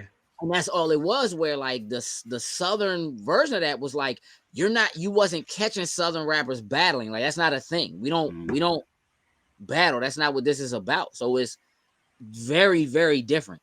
And I just kind of felt that same way about like how, like, you just, that's the kind of stuff you just learn, you know what I mean, over time. And like, as a person who grew up loving music, right, finding out that like, learning to feel like it's not okay to hate any one particular version of music. Like I can tell you that I've had conversations recently with people like, what country? And I'm like, hey Slim, they got some joints, bruh. Listen. Like some of your favorite songs are country joints that just somebody else sang differently. Whitney Houston, you know, her biggest hit of all time is a country joint. It's a Dolly Parton joint.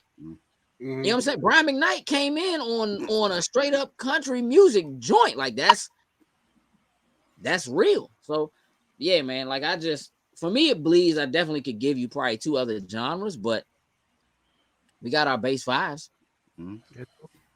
Next up. I dig it. That was a good topic. Domingo. All right, who's going next? Jokes, what's up? I'll throw it out there. So okay. So obviously, you know, politics. So let's just start. We're gonna go to the good old state of Florida.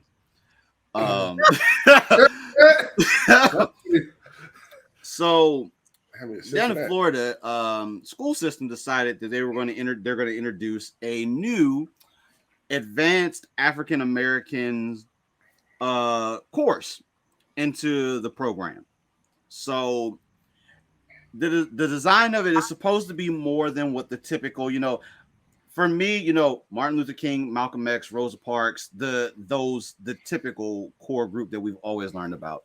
But this was the design was going to be to go further than those normal, typical things that we would learn about in African American studies. But politics has gotten involved and has now blocked the introduction of that into the school system. Saying is that it is, hold on, I need that actual line that was in here. It lacks educational value and is contrary to Florida law. And it's just one of those things, as usual, that politics just has to work its way into every single little thing. And the thing is, politics it shouldn't be a bad thing. Let me probably say it that way. It shouldn't be a bad thing. But in this type of instance, obviously it's Florida. Like, I hate to say it that way. I hate to say it that way, but it's like every type of thing like this always seems like it just results around in Florida. And of course, obviously people are running. But what is it going to take, once again, for like as soon as something comes up that's like African American, Black, always oriented for it, we got to put a stop to it. It just, what is it going to take for us to put a stop to them trying to put a stop to learning about our history? What are you asking?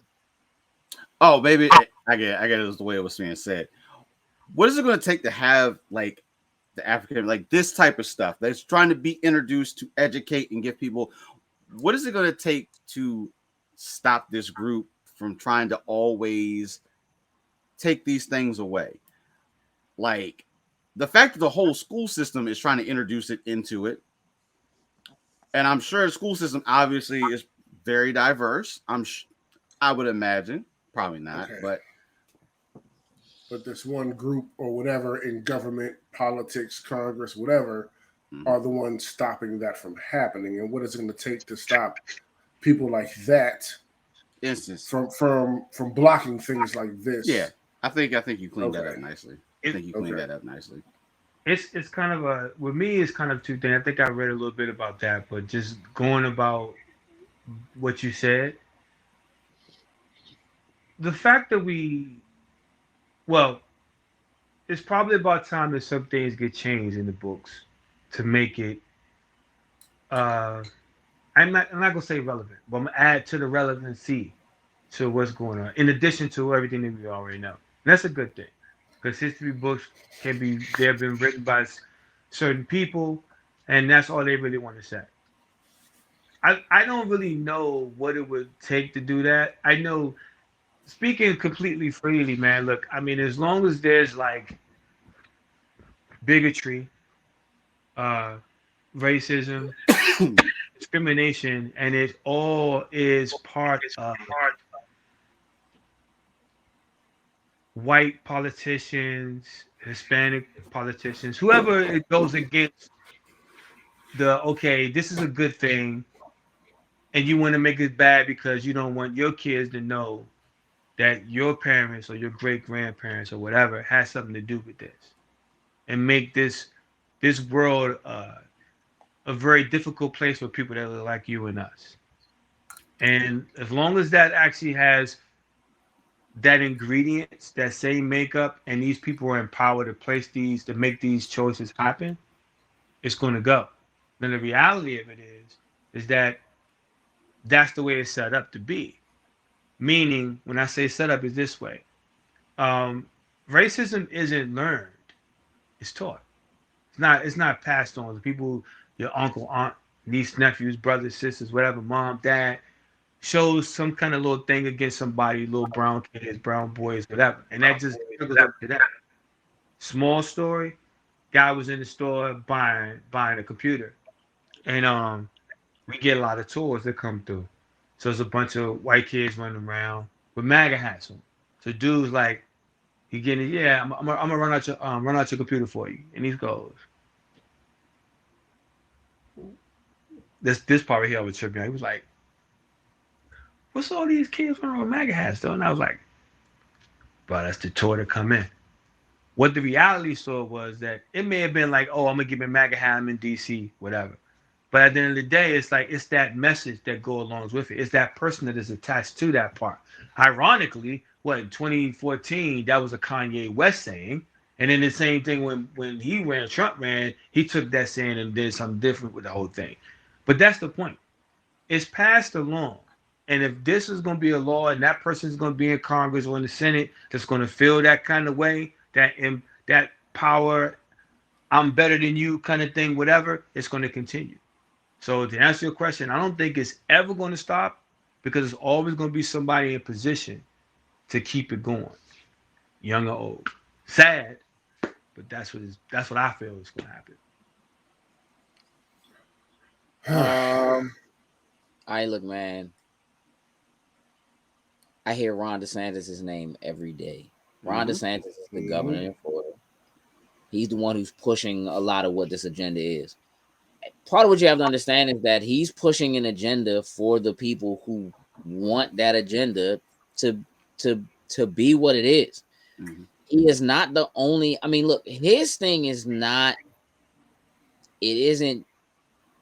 It's hard for me to simply center on the African American critical race theory kind of stuff alone, because what Ron DeSantis is doing is targeting anybody that isn't straight and white. It is the Don't Say Gay bill. It is anti-trans. It is, we don't want, Disney is allowing too much of this. We want to shut them down. They can't be their own city. We want to it is vengeful. It is hateful. It is angry. And more than anything else, it is fear mongering. And so, to answer your question, how do you stop it? How do you combat it? We, as Black people, brown people, as people who are in support of people who are gay or are trans, or we have to be educated about what's happening, about what they're doing to take rights away from us and to take things that should be knowledge for us. But we have to vote. We have to be educated. We have to pay attention. We have to look at what's happening. We have to be knowledgeable, and we have to go and we have to vote, because the only way to really keep stuff like that from happening is to do everything we actually can within the legal rights that we're supposed to have to keep people like that from coming to power in the first place, right? So, it's not like Ron DeSantis just came out of nowhere. Right. He got voted in, right? And there are people who want him in place because they want those things. And all of those things, the things that they want, and circling back specifically to what this is all of those things come from fear. Racism itself comes from fear, right? So, they're stealing our jobs. All that type they of stuff. Took our jobs. It's not even. Yes, but it's literally the response to critical race theory, to teaching anything that is about diversity and or inclusion. All that has been removed and is now illegal in Florida. And the reason for that, they actually said that they have an issue with their kids being taught a history, white kids specifically, being taught a history that makes them feel bad about their history, feel bad about themselves, feel bad about their ancestors. Well, maybe you should have taught it for so long and just taught history the way it is. We messed up in the past. We did A, B, and C. Let's correct it going forward and not go back to these times. They had this shit to be ironically exactly what the fuck they've been doing for years to us in various ways, but they can't fucking stand it. Correct. And now you got somebody. It is being able to dish it out, but not being able to take it. Yeah. It is having control of the narrative so that you always look like the good guy, right? Yeah. So controlling the narrative, even just within your own circle, right? This whole thing with Fox News and them, even though they knew that the January 6th thing and that the election wasn't stolen, you literally have evidence, text message and so forth of their anchor saying that they know for a fact that the election wasn't stolen, that Trump doesn't have that this isn't a thing, but they had to go out there and say it anyway because that's what they were told to do. They lost that lawsuit, right? Because they felt like they couldn't afford to piss off their constituents, the people who watch their shows and then brings in those dollars because the advertising is there.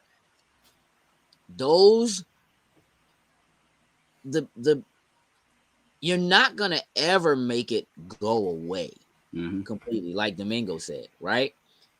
The most you can do is do your best to try to keep people like that from coming to power in the first place, because they are now the fear is so high. It's so high, right? That you're gonna take their guns, that you're right, that if if the word gets out, if the knowledge gets out about what they've been doing to us in terms of making it so difficult for us to buy houses. You know what I mean? Redlining community. Still to this day. Right, exactly. So as that word gets out, and it even begins to flip some of their own people because they didn't realize, like, people are still waking up, being woke, right, to the idea of white privilege. People are trying to say, those are people who are trying to keep it in a place where even though there is white privilege, you never know it. You never feel like you have it because you don't actually know what y'all really did. You're still in your bubble. Yeah, like they're keeping you confined with the net. Let me put it to you this way. In school, we're forced to take American history, right? That was just part of the curriculum for us. Middle school, high school, you take American government, you take American history, right? If you grew up in London, how do you think they teach American history? I would have to imagine that their view of what America is, as in, like, over here in Europe, we sent these people to steal this country, right? We sent these people to go colonize this area, and then they decided they didn't want to be a part of us anymore, and then they fought us to quote unquote win their independence, which is a thing that we celebrate. Bear in mind that I'm sure they look at and teach European history and American history very differently from the way that we're taught it. When we celebrate independence, they celebrate our independence from them, from Britain, right?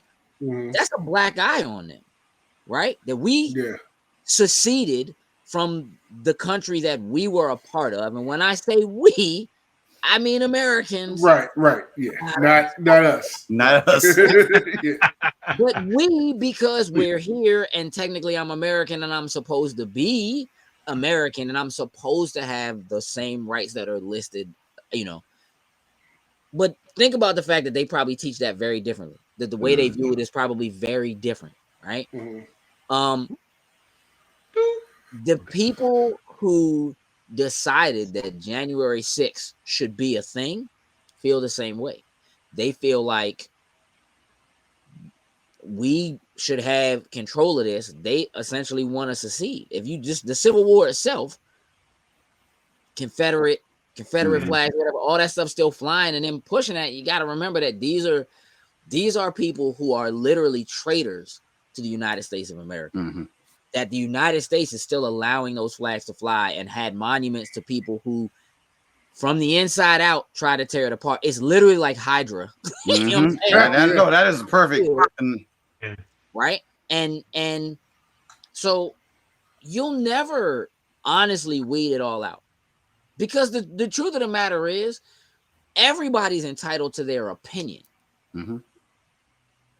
The difference is that the opinions that so many people have are not actually based on the facts. They're based on the history that they're taught. As far as they're concerned, are the facts. So what they are literally trying to do is King James version of the Bible.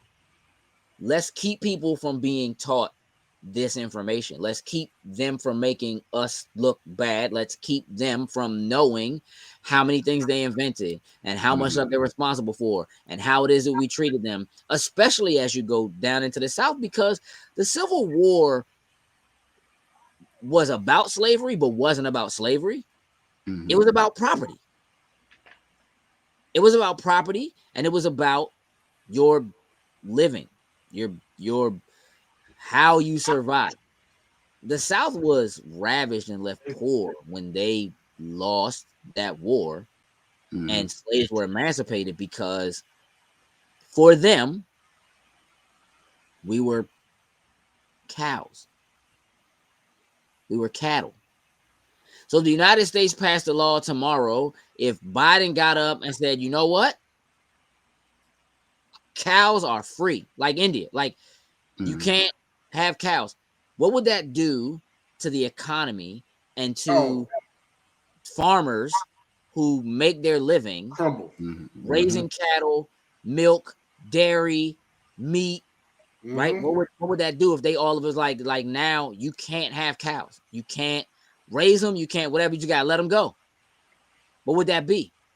If you were in the South when the Emancipation Proclamation hit, your entire workforce doesn't exist anymore. Yep, gone. Who is gonna work these crops? Yeah. Who is gonna, for that matter, who gonna do these dishes? Like they was like that too. Yeah. Like not, you know what I'm saying? Like yeah. It was about property, and it was about a fight to maintain your way of living. People in the South were rich. You were more rich the more slaves you had. Right? So when they say you can't do that anymore, and I just want you to think about it from that perspective, you playing with my money, Slim. You're messing with my livelihood. How we gonna eat tomorrow if now I can't make money with this cotton? If now I can't make money with this corn, if I can't make money with this, and they was willing to fight for that, right? So that narrative, right, of we can't let them learn that that's what this really was. We can't let them learn that. Like you're gonna have people who, there's not a single one of y'all on this podcast right now who hasn't talked to somebody that just doesn't want to hear the truth. You've had however many conversations, you just tell it to them, you tell it like it is, and they just don't want to hear it. They refuse to believe you. You can present them evidence, like here it is right here. You know what I'm talking about? That person that lies to you, even though they know they're lying and they know you know they lying, but now they can't stop lying because they're dug in too deep and they're not gonna cave in. That's what this is. The only way to combat that is to be at the forefront of like, yo, we have to get out, we have to vote, we have to read, because they sneak things into, we're gonna try to pass Bill 42 to allow smoke public places again. But in the back of that bill, there's something that says we also can now prevent people from being able to vote within 10 miles of their home. And it's built into something that's, if we don't pay attention to that stuff and educate ourselves, we'll miss that. And people like Ron DeSantis or Donald Trump get back into positions of power for them to make it worse for us. And it's a lot less secret now. Because the thing is, the cat's out of the bag. So now that the cat's out of the bag, for a long time, it was a secret. Neo-Nazis and blah. It's not like they went away, but what the police force is, what the military is, what the penal system is like, judges, DAs, all of that, right? The prison system, the cat's out of the bag. No. The only way to beat it is to be educated and to vote differently. To look at people who we trust, do the right thing, and put things in place so that we don't have that. It ain't no other way to do it other than to educate ourselves and to make sure we go vote. And I mean, like, vote at every level. Every level. That's part of the problem. It's like people will go out and vote for the president. They don't necessarily go out and vote for the governor. They don't necessarily go out and vote for the mayor. They don't go out and vote for their county councilman. They don't go out and vote for the sheriff. They don't go out and vote for the DA. They don't go out and vote. So all of those things that hit different ballots and happen at different times, things that happen, there's an election every 2 years, and you have a presidential election every 4 years, that kind of stuff. Not going and voting for even those things, for knowing who your county council person is. What district are you in? If you don't know and you're not educated on it, how is it even possible for you to keep stuff like that from happening? And the reality of it is, if you look at what they're doing to block things that seem like a high level of education, the low level, we just gonna sneak this past you. This is not even regular everyday news. This ain't making the news. Yeah, you wouldn't even know. what it is. We got to vote every time.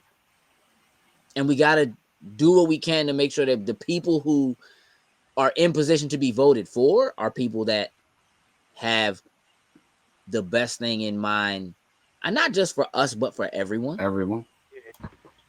Yeah. You know? We trust them and they're held accountable for it. We hold them accountable for it. Yeah. I will tell you that I had a conversation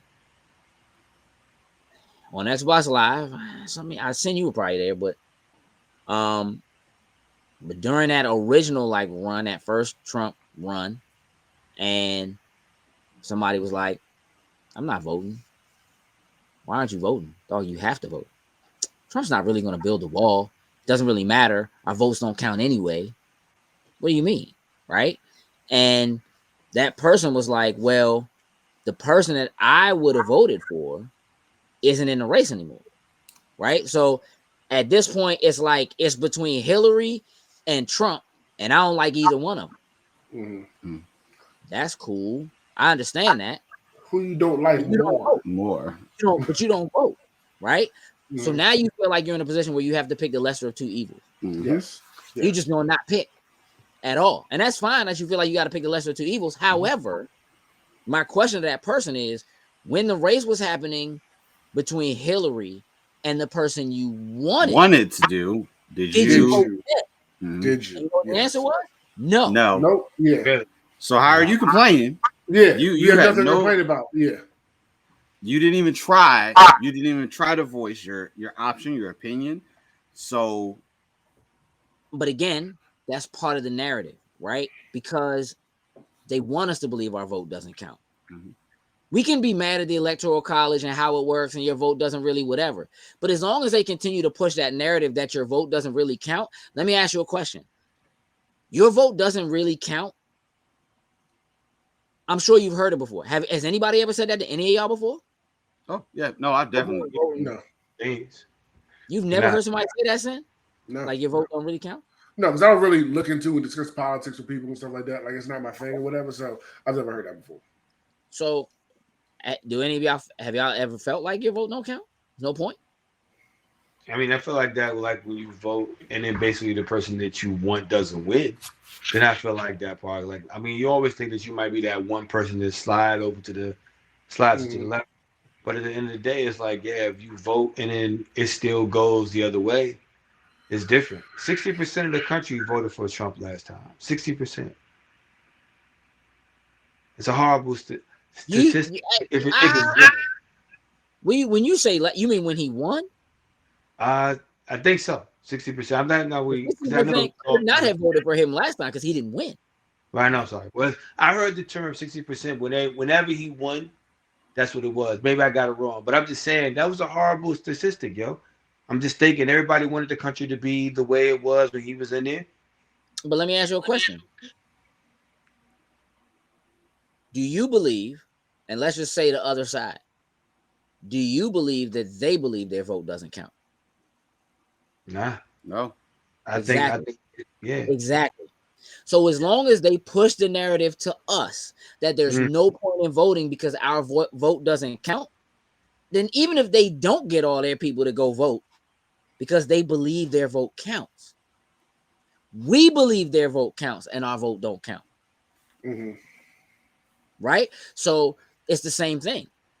If we that is a narrative that they have pushed and they have won. Because through devaluing education, by not allowing us to learn the things we need to learn, by us not doing the exercise, the research to educate ourselves to make sure, we have allowed ourselves to simply be told, be taught, or to feel like it's not worth it. Our vote doesn't count. The lines are too long. We have to walk further than somebody else. Or I got to drive all the way to such and such. We have been taught to feel like, oh, when you fill out the census or you do whatever, like they're getting our information. And what do you think they're doing with it? You know, like that idea, that feeling of like the person I voted for didn't win. So now I'm mad. That's cool to be upset that person didn't win. The difference is that in the big race, the presidential race, the person we want to win doesn't win. So in this case, Biden won. And we would say that compared between the two, that's who we wanted to win, right? Let's say that's the case. But across the board, for everything else, for the seats in Congress, for the seats in Senate, for the mayoral seats, for the governor seats, we didn't win.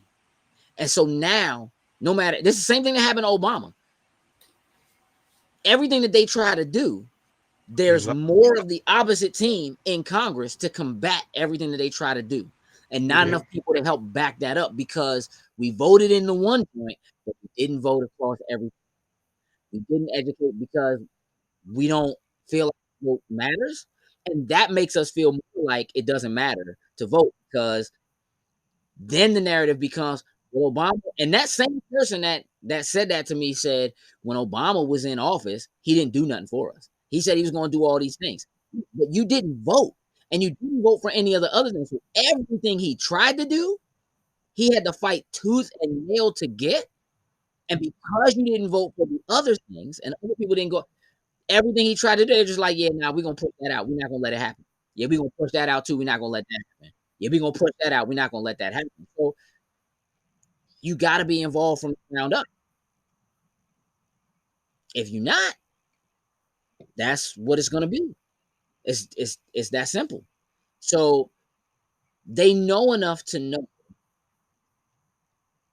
there's a reason why it's always been, hey, y'all aren't allowed to read. You're not allowed to learn. You can't be educated, because if you were, you would know what was going on. You would know what was happening to you. You would know what we were doing to you. Now it's just straight up. Like, we're just going to make that illegal. We're going to make it illegal for you to learn about yourself. More importantly, we're going to make it illegal for us to learn about you, because we don't want to share our history with you. Next up, I like that stuff. No, I'm just saying, bro, because I feel jokes said it, you brought this segment up, and it's basically like it's a deeper thing. It's a sad reality that we actually face. It has different levels of even more sad realities that we go through every day. Even at the store, jokes. I mean, it's weird sometimes, man. It's like the people that exist in this world and what they think. Even some of them that look like us. It's crazy, man. It's a good plan to put us against us. Men, women, black, white, short, tall, young. It's a good thing. They had a very good plan. And some of that shit works. Some people see it and it goes against it, but at the end of the day, it's a deeper subject that goes along just for that main topic you brought up. It is, and each level has like a minus 20 of sadness of, damn, I can't believe this country is like that.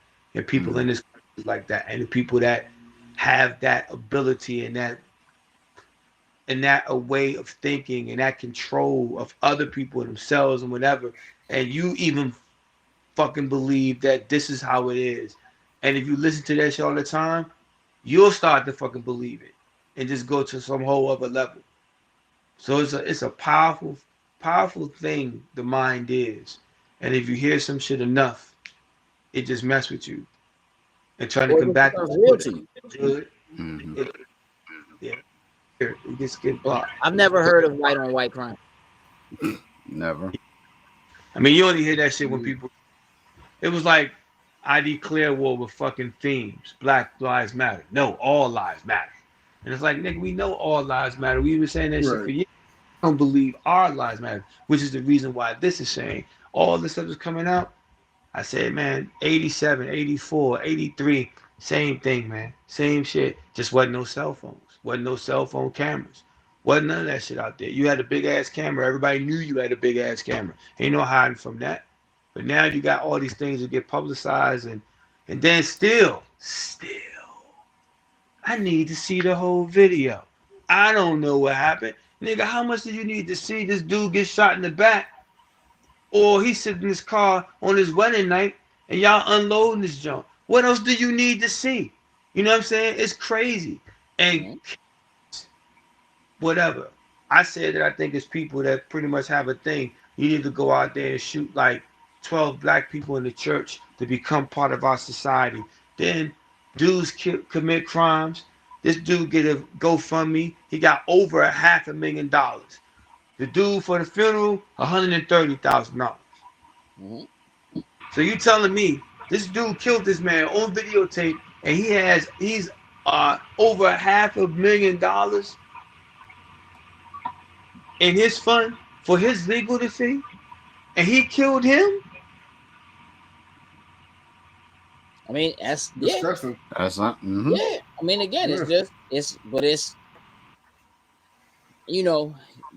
we have things that we have to work on our with ourselves, right? And it's why that, like, with a platform like we do have with Loading Snacks, we try to do that, right? It is we're gonna bring Black creators on. We're gonna promote Asian Americans and stuff like that during that time. We're gonna bring people on when it's Pride Month. We're gonna, because you at some point, in some manner, you're doing something, right? You're trying, they can make it illegal to have 4 Black people on the screen at the same time if they wanted to. You know what I mean? Like, you just don't know, right? Yeah.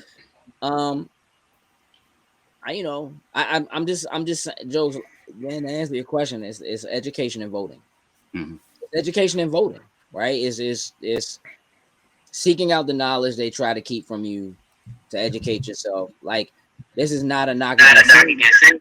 It says, I don't care politics, I don't know. That harms us, though. It does, right? Because if you don't know, that's what they want. Right, and they teach us you shouldn't talk about politics. It's not bringing. And I think there are places where we don't really get into that, like on Loading Snacks, right? Because we're trying to talk about pop culture news. But amongst ourselves, right, just hanging out, whatever, like, it's okay for us to talk about that kind of stuff, right? And it's okay for us to voice our opinions and to speak on it and whatever. Because if we don't learn, if Domingo says, "What's your DNA of music?" and you say country, and Domingo goes, country. What's wrong with you? Well, let me tell you why I like it. Cause this and this and this, and it came from blah blah blah. Oh, for real? All right, I can see that for you. It's not for me, but that's cool. And we don't have those kind of conversations to know that there are differences between us, but to look for an understanding between them, you just don't get anywhere. You don't get anywhere. So, I know it's easier a lot of times to steer away from the topics that might end up feeling controversial or lead you down a path where you're talking about things that might not be comfortable. But, like, we've been uncomfortable for so long by the force of what they do. It's literally like, at what point do you stop being comfortable with being complacent and being uncomfortable? Not to be an ending segue to this, but that's just like when everything actually happened between that particular con. Man, when all that stuff came out to be blows, though, I felt kind of funny. Maybe because if I'd have been like more on stage and around and be noticeable, but it was a little bad taste to say we had 2 people that was completely different, but look, they work in unison, and it was lovely to see that. But when that turn came, when you get to find out who people really are, and then you go against something that's totally different from what any con brings together, inclusion, and then the people at the helm, one had this huge bigotry way of looking at shit. And it was oblivious to us. But we took part in that. For our reasons, what we did. But it's like, it's weird, Joe. It's like, how could you? I feel let down by that. I thought you was a good dude. But apparently not. So you never know. But I said that was one of the good things about that is that came out. And you found out about that. But it's sad that it happened in the first place, though. So I don't know why I said that, but I just felt like it was an undercover thing. So I don't know. If you want to edit that out, you can edit that out if you want to. Right, because I don't even know what joint you're referring to specifically. Okay.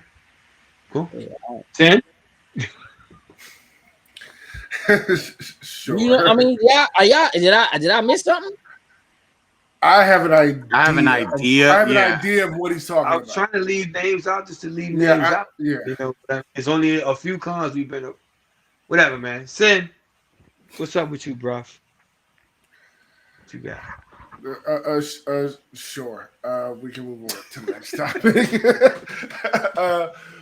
My question to the group, to the team, was how important is it to you when it comes to having a significant other or dating and trying to achieve having a significant other for them to be into the things that you are into? Like, what's the ratio there? Like, I'm gonna be like, just throwing this out there for example, like, oh, I'm into the NFL, like she's got to be into the NFL too for us to even kind of start to have that conversation or kind of start to build something, like stuff like that when you're looking to move on and grow with another person. Like, how important is it for you all to connect on your hobbies and the things you're so passionate about and stuff like that? I say that as, you know, somebody who is looking to get back, well, not looking, has started to get back into dating and trying to find that person. You know what I mean? Just one of the things that I look at, you know what I mean? Trying to just build, grow, and go forward. So that's the question I'm posing to y'all. How important is that to y'all, and what ratios? You know, like me, look around, like I'm an anime guy, you know what I'm saying, all day. That's something that's important to me. Like, I'm a big gamer. I'm a gamer. To me, like, that person doesn't have to be like all in on everything I'm into. No way, shape, or form. We need our space and all that kind of stuff. But yes, I would like that person to be into some of these things because, yes, it's stuff that I'm passionate about. But also, as far as loading snacks is concerned, it's something that does take up a lot of my time. So you being able to be involved in that stuff helps. You know what I mean? Mm-hmm. For us to grow and stuff like that. When I gotta, you know, come home and say, oh, yo, I gotta watch the show tonight. They could jump in and watch with me. I'm like, oh, you know, so we can't do anything together tonight because you are stuck watching that. You know what I mean? Stuff like that. So I just posed that question to the group of where you all stand in that. I'm gonna let you take that one. I'm gonna let I want Jokes to, because Jokes got the long term. Yes. You know what I'm saying? Ride or die. You're the only one, bro. You're the only one. So I was gonna say probably one is finding some of the common stuff first. Maybe not necessarily going directly to the things that you don't like on there for it. And I think it's like a 50-50. It's a give and take type of thing. Because obviously you're gonna find those things that you guys both like, and I'm sure there will be things that you're gonna like that she doesn't like, and vice versa. And I think it's just gotta be the kind of way. Like, I don't think there's anything wrong with maybe you don't like something per se that she does sing. But you respect that because that is what she actually likes. And then you'll be the support behind that on there for it. So I don't think you should start with those things that necessarily you guys don't have in common. You find those things first that you have in common and work from those. And then as you start finding out specific things, like some of the small stuff, like they say, wait, you don't like broccoli? So just something stupid like that. Just like, whatever. All right, cool. It seems like more of a smaller piece of the puzzle at that point, because you have these 5 things that are in common versus this one thing on the plate for it. Okay. But when that one thing is a big thing, then how do you handle that? Now, obviously, if it's a big thing, it's a personal part, and that's a conversation that you have to have. Like, obviously, if this person has checked a lot of those other boxes for you, that one thing, maybe you need that. It's just a discussion that you have to have. And maybe it'll come to the realization of why. Maybe not realization is the word to use, but maybe you'll start to understand more of why it is that you don't like it because you see why the other person likes it. Then maybe you come to a common playing field at that point for it. Okay. What about you two? I'm gonna let you have this one, Domingo. Look, I mean, I don't know why. To say, and I can't. Like, I'm gonna let you have it. All right. Well, look, I feel like every time I come on any of these lives, I say something silly, something stupid, and whatever. Hey, dog, it's just us talking to us, bro. Yeah. Like, it's your opinion. That's talking to us. Right? But I'll answer the question. I've said before that it's definitely important to have somebody that has a sense of what you do and be common. As being one of the creative people that I know, I think having two creatives together, that's definitely. I've been in a situation where the other person wasn't. I still have visions of people that wasn't. I wish there was a pill that I could take my memory away with certain pieces, and I would love to live in that free zone. I had a second question, but a second topic, but I don't know if we'd get to it, but I'll ask you guys off. But I do believe that having two people that's creative together works better. One person understands that this person is in a creative zone, wants to make sure that person has the best what they need to do. If they need something from one another. If they have similar professions. Like if we have cameras, oh, I need that lens, let me borrow that lens. Got that flash, let me borrow that flash. Yo, if you get all your stuff edited, I know you got 2 shows coming up. I'll edit your first show, and you can go ahead, so you don't have to worry about that one. And that's some real shit. That happens all the time with me now. Before not having somebody that wasn't creative, they didn't understand. I mean, literally, I have example where you get that nudge to take a picture. Before I had a camera, I had a crazy ass cell phone. We ain't gonna even name what kind of phone it was, but basically, it was basically like I'm sitting out there trying to take pictures, and when I would take pictures, and whatever I find interesting, it would be, hurry up, come on, why you doing that? That's stupid. And then when you see something next time that interests you, you kind of bitch out. Like you don't want to. I don't want to deal with the fight, so I'm not going to. Yeah, so like, and then you sit there dinner and shit, screw face and shit, and you be like, "Well, I ain't like the way you talked to me on that." So, but then I didn't have the words then to say it. I didn't want to fight. I didn't want to argue. I didn't know what level was going to do. But having somebody that's a creative that understands what you do, that shit means a lot, man. And it does work. Absolutely. So I mean, yeah. That does work, having something similar in common, though. So, true stories. Nope, I feel you. Can you? Go ahead, Gage. When your question is specifically that this person is into the same things that you're into, right? So, like for you being an anime head, sure, it is about whether or not this person like is into anime already. It's about. I mean, yes, that would be a big thing in general, or at least as far as like in the dating stages, like you're open to learning and all that kind of stuff. You know what I mean? Like that along those lines. See, that's the only thing that matters to me. Like you don't have to be. You don't have to be into the same thing I'm into. You just have to be open to the idea of I enjoy something, and this is why I enjoy it, and that's for me, right? And like, I do believe, look, it certainly helps, right? If that person is already in that realm, already in that field, because look, I don't expect to necessarily meet somebody who knows everything there is to know about Spider-Man or whatever, right? I'm not even looking for that. Right. But I'm also not looking for somebody that's necessarily in the comic books. I'm not necessarily looking for somebody that's into video games.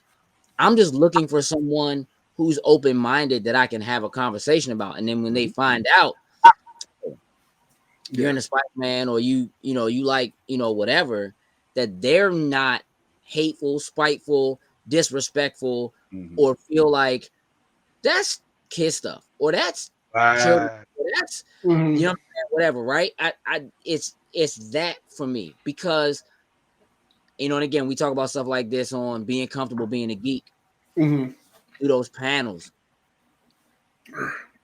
the look, the guy that's into Harleys, that's all about motorcycles and wants that bikes or whatever, that finds a woman who just is in love with dudes who wear leather and ride motorcycles because she's into the motorcycle thing.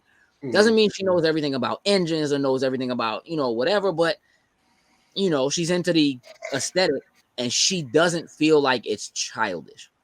I think a lot of times we find that as we deal with people in terms of dating, it becomes a matter of that.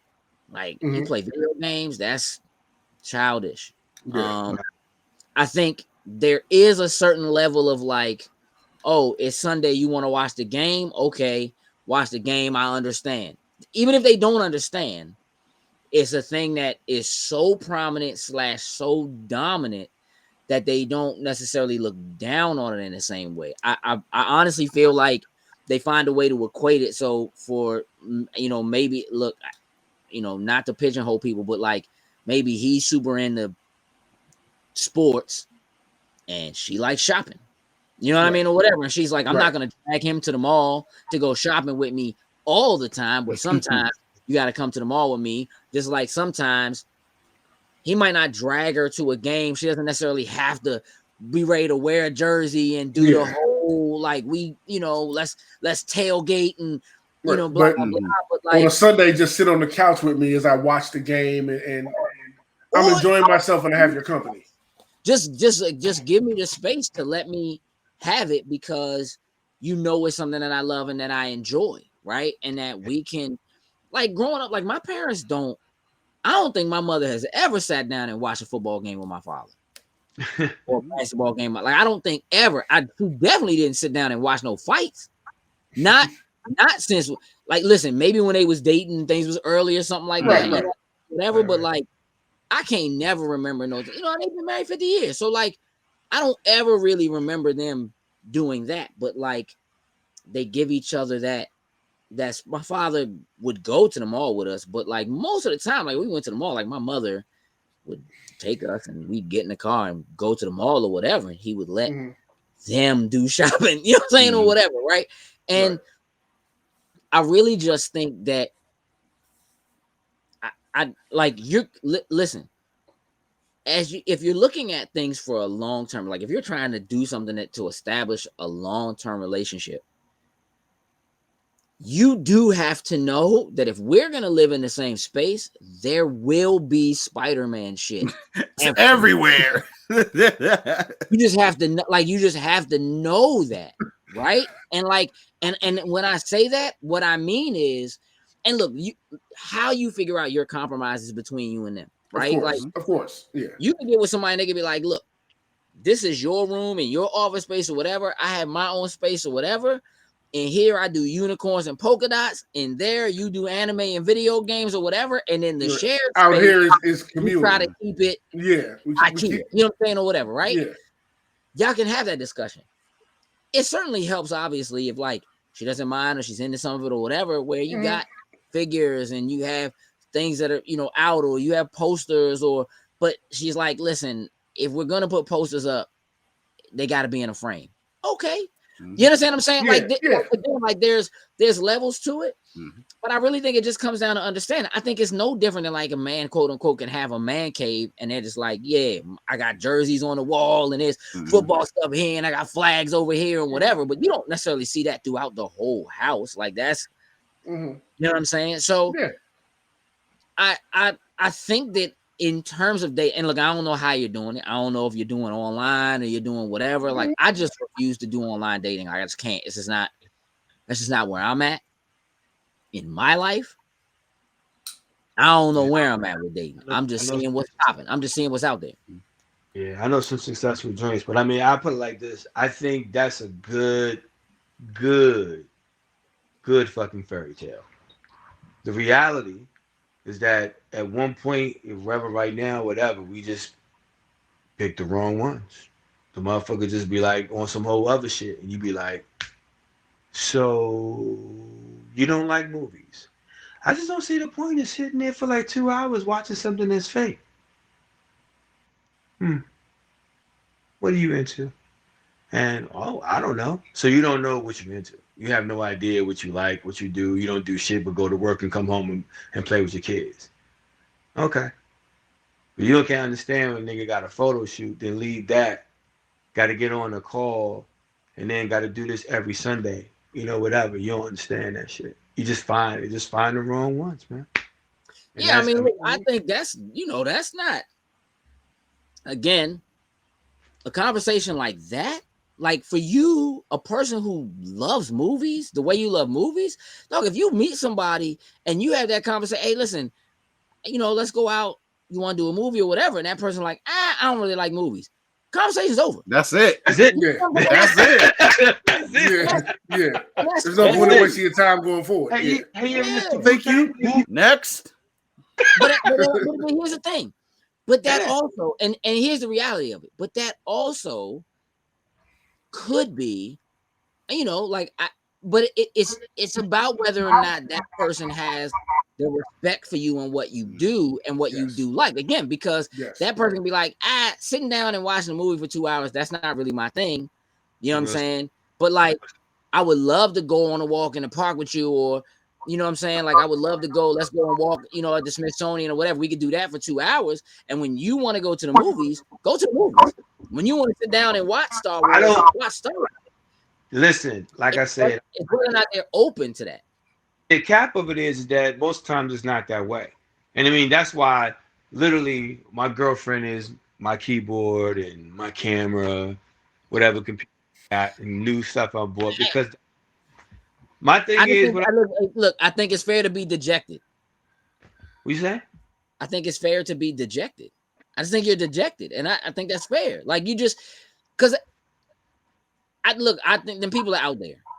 They're out there. They exist, right? Mm-hmm. But I also think a lot of times it's about how you have those conversations early and upfront. Absolutely. That's it. You know what I'm saying? Like, look, I'm dealing with a joint who just don't like no sauce.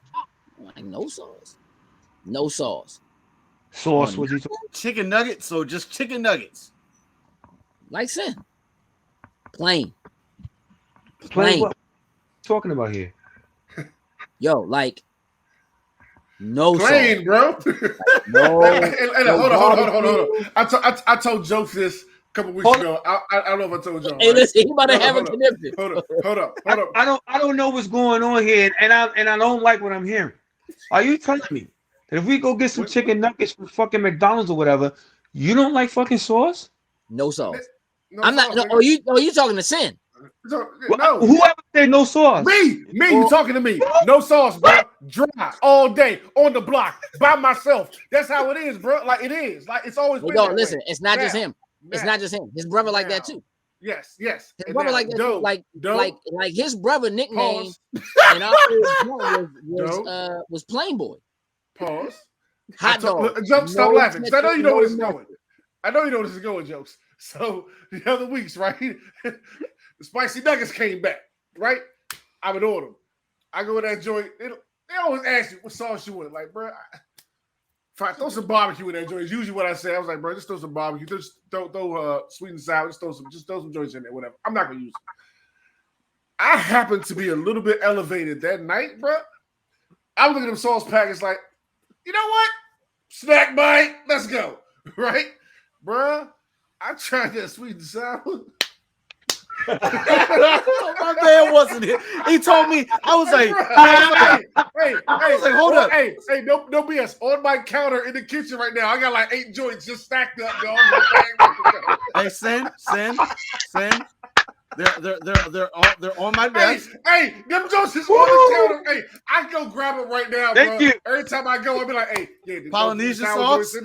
It's like there's certain ones that I just have ready to go. And then there's ones that I'm just not going to eat no more. Like, I got these Big Mac jumps sitting over here, and I'm like, but yes, I've expanded the palate. The palate has grown.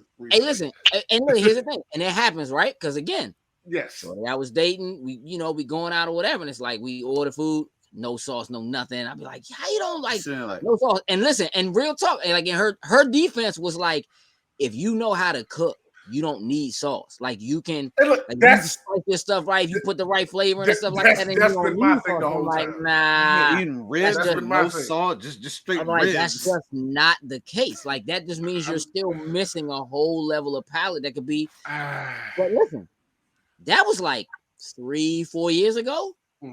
Let me tell you how like 6 months ago. Oh, whoa, the tables have turned. Listen, got hit like, yeah, I had these joints with this barbecue sauce. barbecue sauce. I got a tangy barbecue for them joints. I was like, oh, this hitting too, bro. Ooh. And not just that, like there's a joint he used to give me a hard time because the only thing I drank was tequila.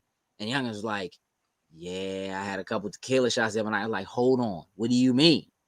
Yeah, I don't know. It just, again, being open. Being open. Like I'm old enough that I know there's just certain things I'm not gonna eat. But if you put something in front of me I've never had, if you're like, yo, try this, I'll try it. You understand what I'm saying? And that's all we look at. Stop. No. I didn't pay attention to him. I'm the same way. Like I don't want to go out like I don't want to go out to a restaurant or someplace and try something that I've never had before. I don't want to spend the money on it. Like you don't want to put the money into it. Yeah, but like I know for a fact, like my aunt can cook. She'll make something and be like, hey, try this. I'm like, what is that? She's like, shut up, eat it. I'm like, all right. like, you know what I'm like? Hey, that's I ain't gonna lie, that's my grandmother. Shut up. That was my grandmother. She knows me. If I don't tell, it's like she knows me, a brother. If I don't tell you what's in it, you know what I mean? Yeah, cool. Yeah, so all right, man, I'll try it and be like, oh, this is good, or like nah, whatever. But like I'm open to trying stuff that way. You know what I mean? Just what's have you found that, like, again, you saying you just kind of jumping into the dating thing, like have you found has that been a problem? Like have you kind of dealt with people that like anime? No, it's not been a problem. It's more so just me looking forward down the line. You know what I mean? Just like, am I being too picky over things or not? Like that's it's not just that. It's just kind of all around. I'm pulling so far back. Like I don't know what the world has in store for me. I don't know what the universe has in store for me. So I'm open to more so like you don't have to be into it. Like at the start, just it's so important to me. Just kind of just be open-minded enough, like you say, to just the things I like, take a look at. As long as you're open-minded enough, I'm fine with that. It's if you're not interested, that's all. Like, yes. It's I can look. I keep like I know I'm gonna go see all these MCU joints. Like I you know what I'm saying. Like I know that's where I'm at. That's what I'm gonna do. If they're like I haven't seen any of them joints. But they're like, but that looks interesting. I just, you know what I mean? Because it's just like their world or whatever. They might just be like, I just haven't, like maybe they didn't date somebody or they weren't with somebody who was into it, or they didn't, you know what I mean, or whatever. Maybe they didn't come up in comic book in that space. That always makes me feel weird because, like I said, I don't know if it's 10. I think it's 10 or 20. I don't know how long it was, but basically, when it comes down to it, there's technically been movies that actually pretty much like define that year or whatever, but consecutively all the Marvel movies and TV shows, and for you not to have seen one, or actually it's like, what the fuck you been doing with your life? What is going on with you? Where you been? It's like, I'm like, some people not into it. Yes. At the same time, right? Like, that's boggles me, yo. That boggles the fuck out of me, yo. Listen, I'll sit down with somebody who will be like, yo, that Madea goes to jail joint, and I'll be like, that what? Nah, dog. That happened, bro. And it's like I watch a lot of movies, I see a lot of content. I'm not interested in that. That doesn't mean I won't. It just all feels like the same thing to me. And like for them, they might be like, it seems like it's cool. Like I know they make a lot of money or whatever, but it just all seems the same to me. Like I can't keep when I meet somebody who doesn't know that like Captain America and Superman aren't in the same world. You know what I'm saying? And I'm just like, red flag. Red flag. Even if, but they've seen them and they enjoy them. So like if I say, oh yeah, the MCU joints, there's a new Guardians joint coming out, and they're like, I like those joints. You know what I mean? Like I love them all those movies or whatever, and you know, and they just be like, man, I love because Aquaman was my favorite in that joint.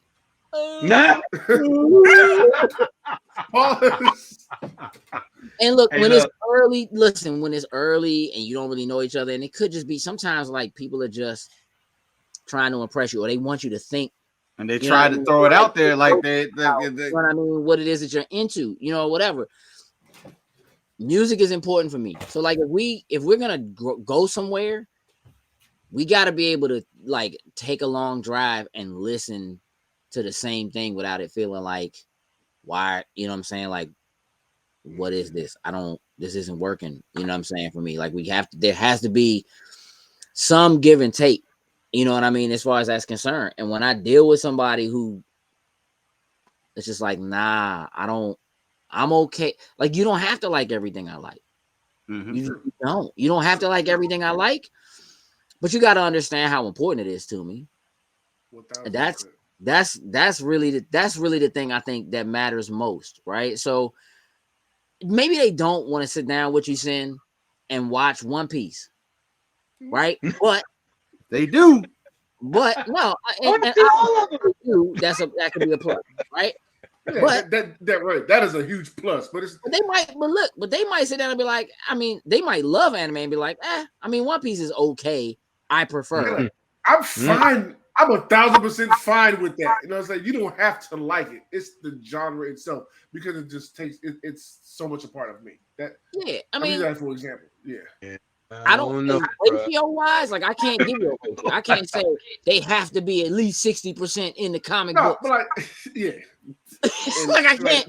Yeah, like I can't do you that. have to be this in the anime. No, it's not that. It's a ratio. But yeah, a ratio as far as like, okay, I'm into gaming, anime, wrestling, whatever. Like you're into, like I don't mess with anime. I do mess with wrestling though, heavy. Like, okay, cool. That's something we can vibe with. You know what I'm saying? It's high enough in the things I'm passionate about. Don't like either one, and they're just like, but I'm in a bowling league and I bowl every Thursday, Saturday, and Sunday. You know what I'm saying? And it's like, all right, so now are you going bowling every week, Sen? Are you going again? I think that's I would take. I would definitely, like me personally, things that they're passionate about, I would definitely try to look into and get into 1,000%.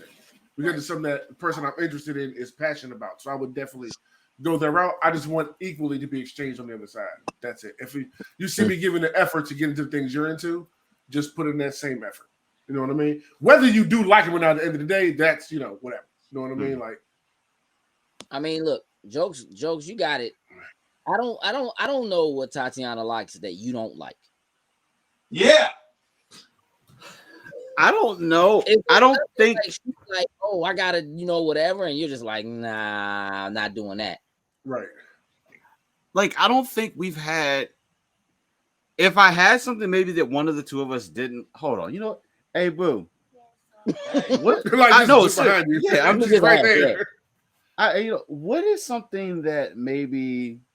Well, no. What is something maybe that I like that you don't like, and vice versa? I feel like we've probably come to a good level of just understanding on it, but I've been together for 40 years. What would be something? Yeah. It's funny. I gotta laugh, so I was no. Okay. Nothing. Or she say something sexual? They don't. No, that wasn't. Well, will you do that thing? I don't like that. Yeah, and I let you do it. Like I don't. Right. Actually, I do know one. That is, don't kill me. I can listen to a Mariah Carey song. If she hears Mariah Carey, she's gonna be ready to strangle her. You to strangle her? She doesn't like Mariah. She does not like Mariah Carey on any level of. Yeah, I found that out there. Why? Because she like Nick Cannon, or because? No, she just dislikes Mariah Carey. That's a good one, B. It's one of those things that. I found this out B during Nerd Apocalypse when we had the joint playing in there. You had went away to go look for Hawk or something, and Mariah Carey came on. And, hey, look, I didn't realize till Jokes had to say something. like she hot right now. Like, really? Hey, dog, because I'll be real. I was probably vibing. Oh, yeah, you were. Because Mariah got joints. Yeah, she got joints for real. She got joints. Just come back. I love it. But like if, hey, listen, Jokes, that might be a problem. Because I'm going to keep it a buck. Like, if we was in a car going somewhere long distance, it might be some Mariah on a playlist. And if that joint comes on, it ain't turning off. Hey, just make you sure be hot for these next 4 minutes. Hey, just make sure she's not driving because she'll take y'all off a bridge. Just make sure. Dang. So hold on, but is that like? But so Jokes. But you like Mariah. She just don't like Mariah. I don't dislike. Like, I'll listen if the song comes on. I'll listen to it. I got jam with most of them. Like, hey, when as a matter of fact, the song what was wasn't our high school song when we graduated? Mariah Carey joint? Yeah, it was Mariah Carey. That's why. Nah, hey, listen, because I'm gonna be real with you. I refuse to accept she just don't like Mariah Carey. Hey, I refuse. Is Mariah Carey her Superman for me? Yes. Come on, dog. Wow. Yes. Come on, yes, dog. That doesn't really. Yeah. I'm just gonna say that's she didn't come on Weekly and explain that. Hey, Boo, you want to be on Weekly so you can talk about your hate for Mariah Carey? Please. This goddess, really? She says she doesn't think there's enough time. Oh, nah, we'll make time. Bullshit. We'll make time because we've definitely gone off the rails. A bullshit. A bullshit. We will make time. We'll start a whole hour early. And I can tell you right now, the comments gonna be on fire. They're gonna be on fire. Is it like, does she feel about Mariah like the way I feel about it's not because I don't hate Batman. What's your answer? What? What's the vice versa? Like, I haven't. No, she was like the vice versa thing, but as of now, I can't really say. Maybe something like at the early stages, like maybe. There isn't anything that she's like likes and is into that you just like, nah, that's you got it. Nah, I'll go along with, like, unless it just, I can't think of anything that I would just absolutely. What you mean early stages? No, like when we first started. Well, let me ask you this: does she do she play co-op games? Because you don't like those. Done.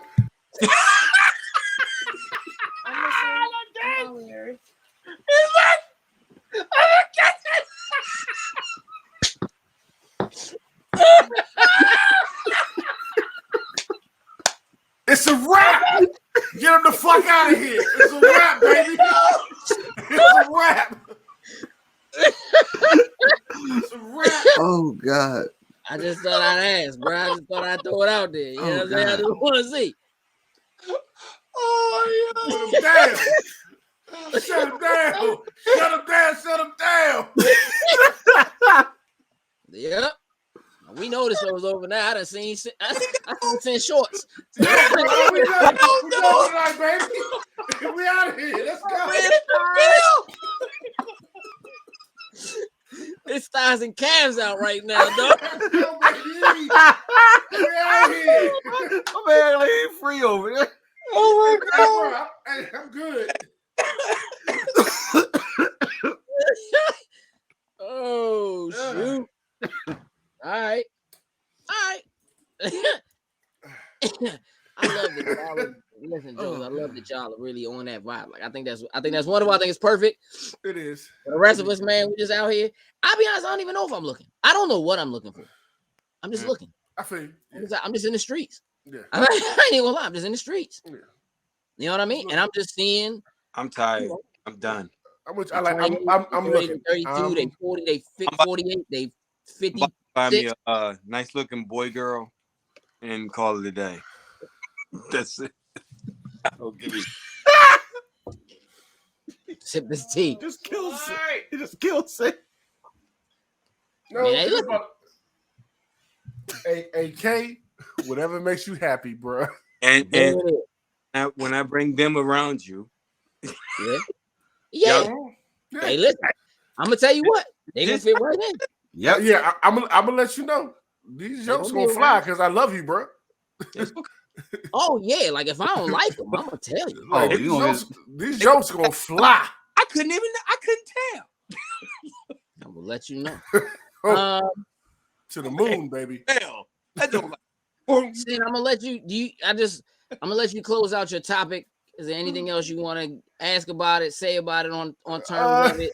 Anything else there? Any of these topics we could talk about longer. We could, explore more, whatever, and maybe we will do a follow up or talk about them separately somewhere else. But is there anything else on that topic that you?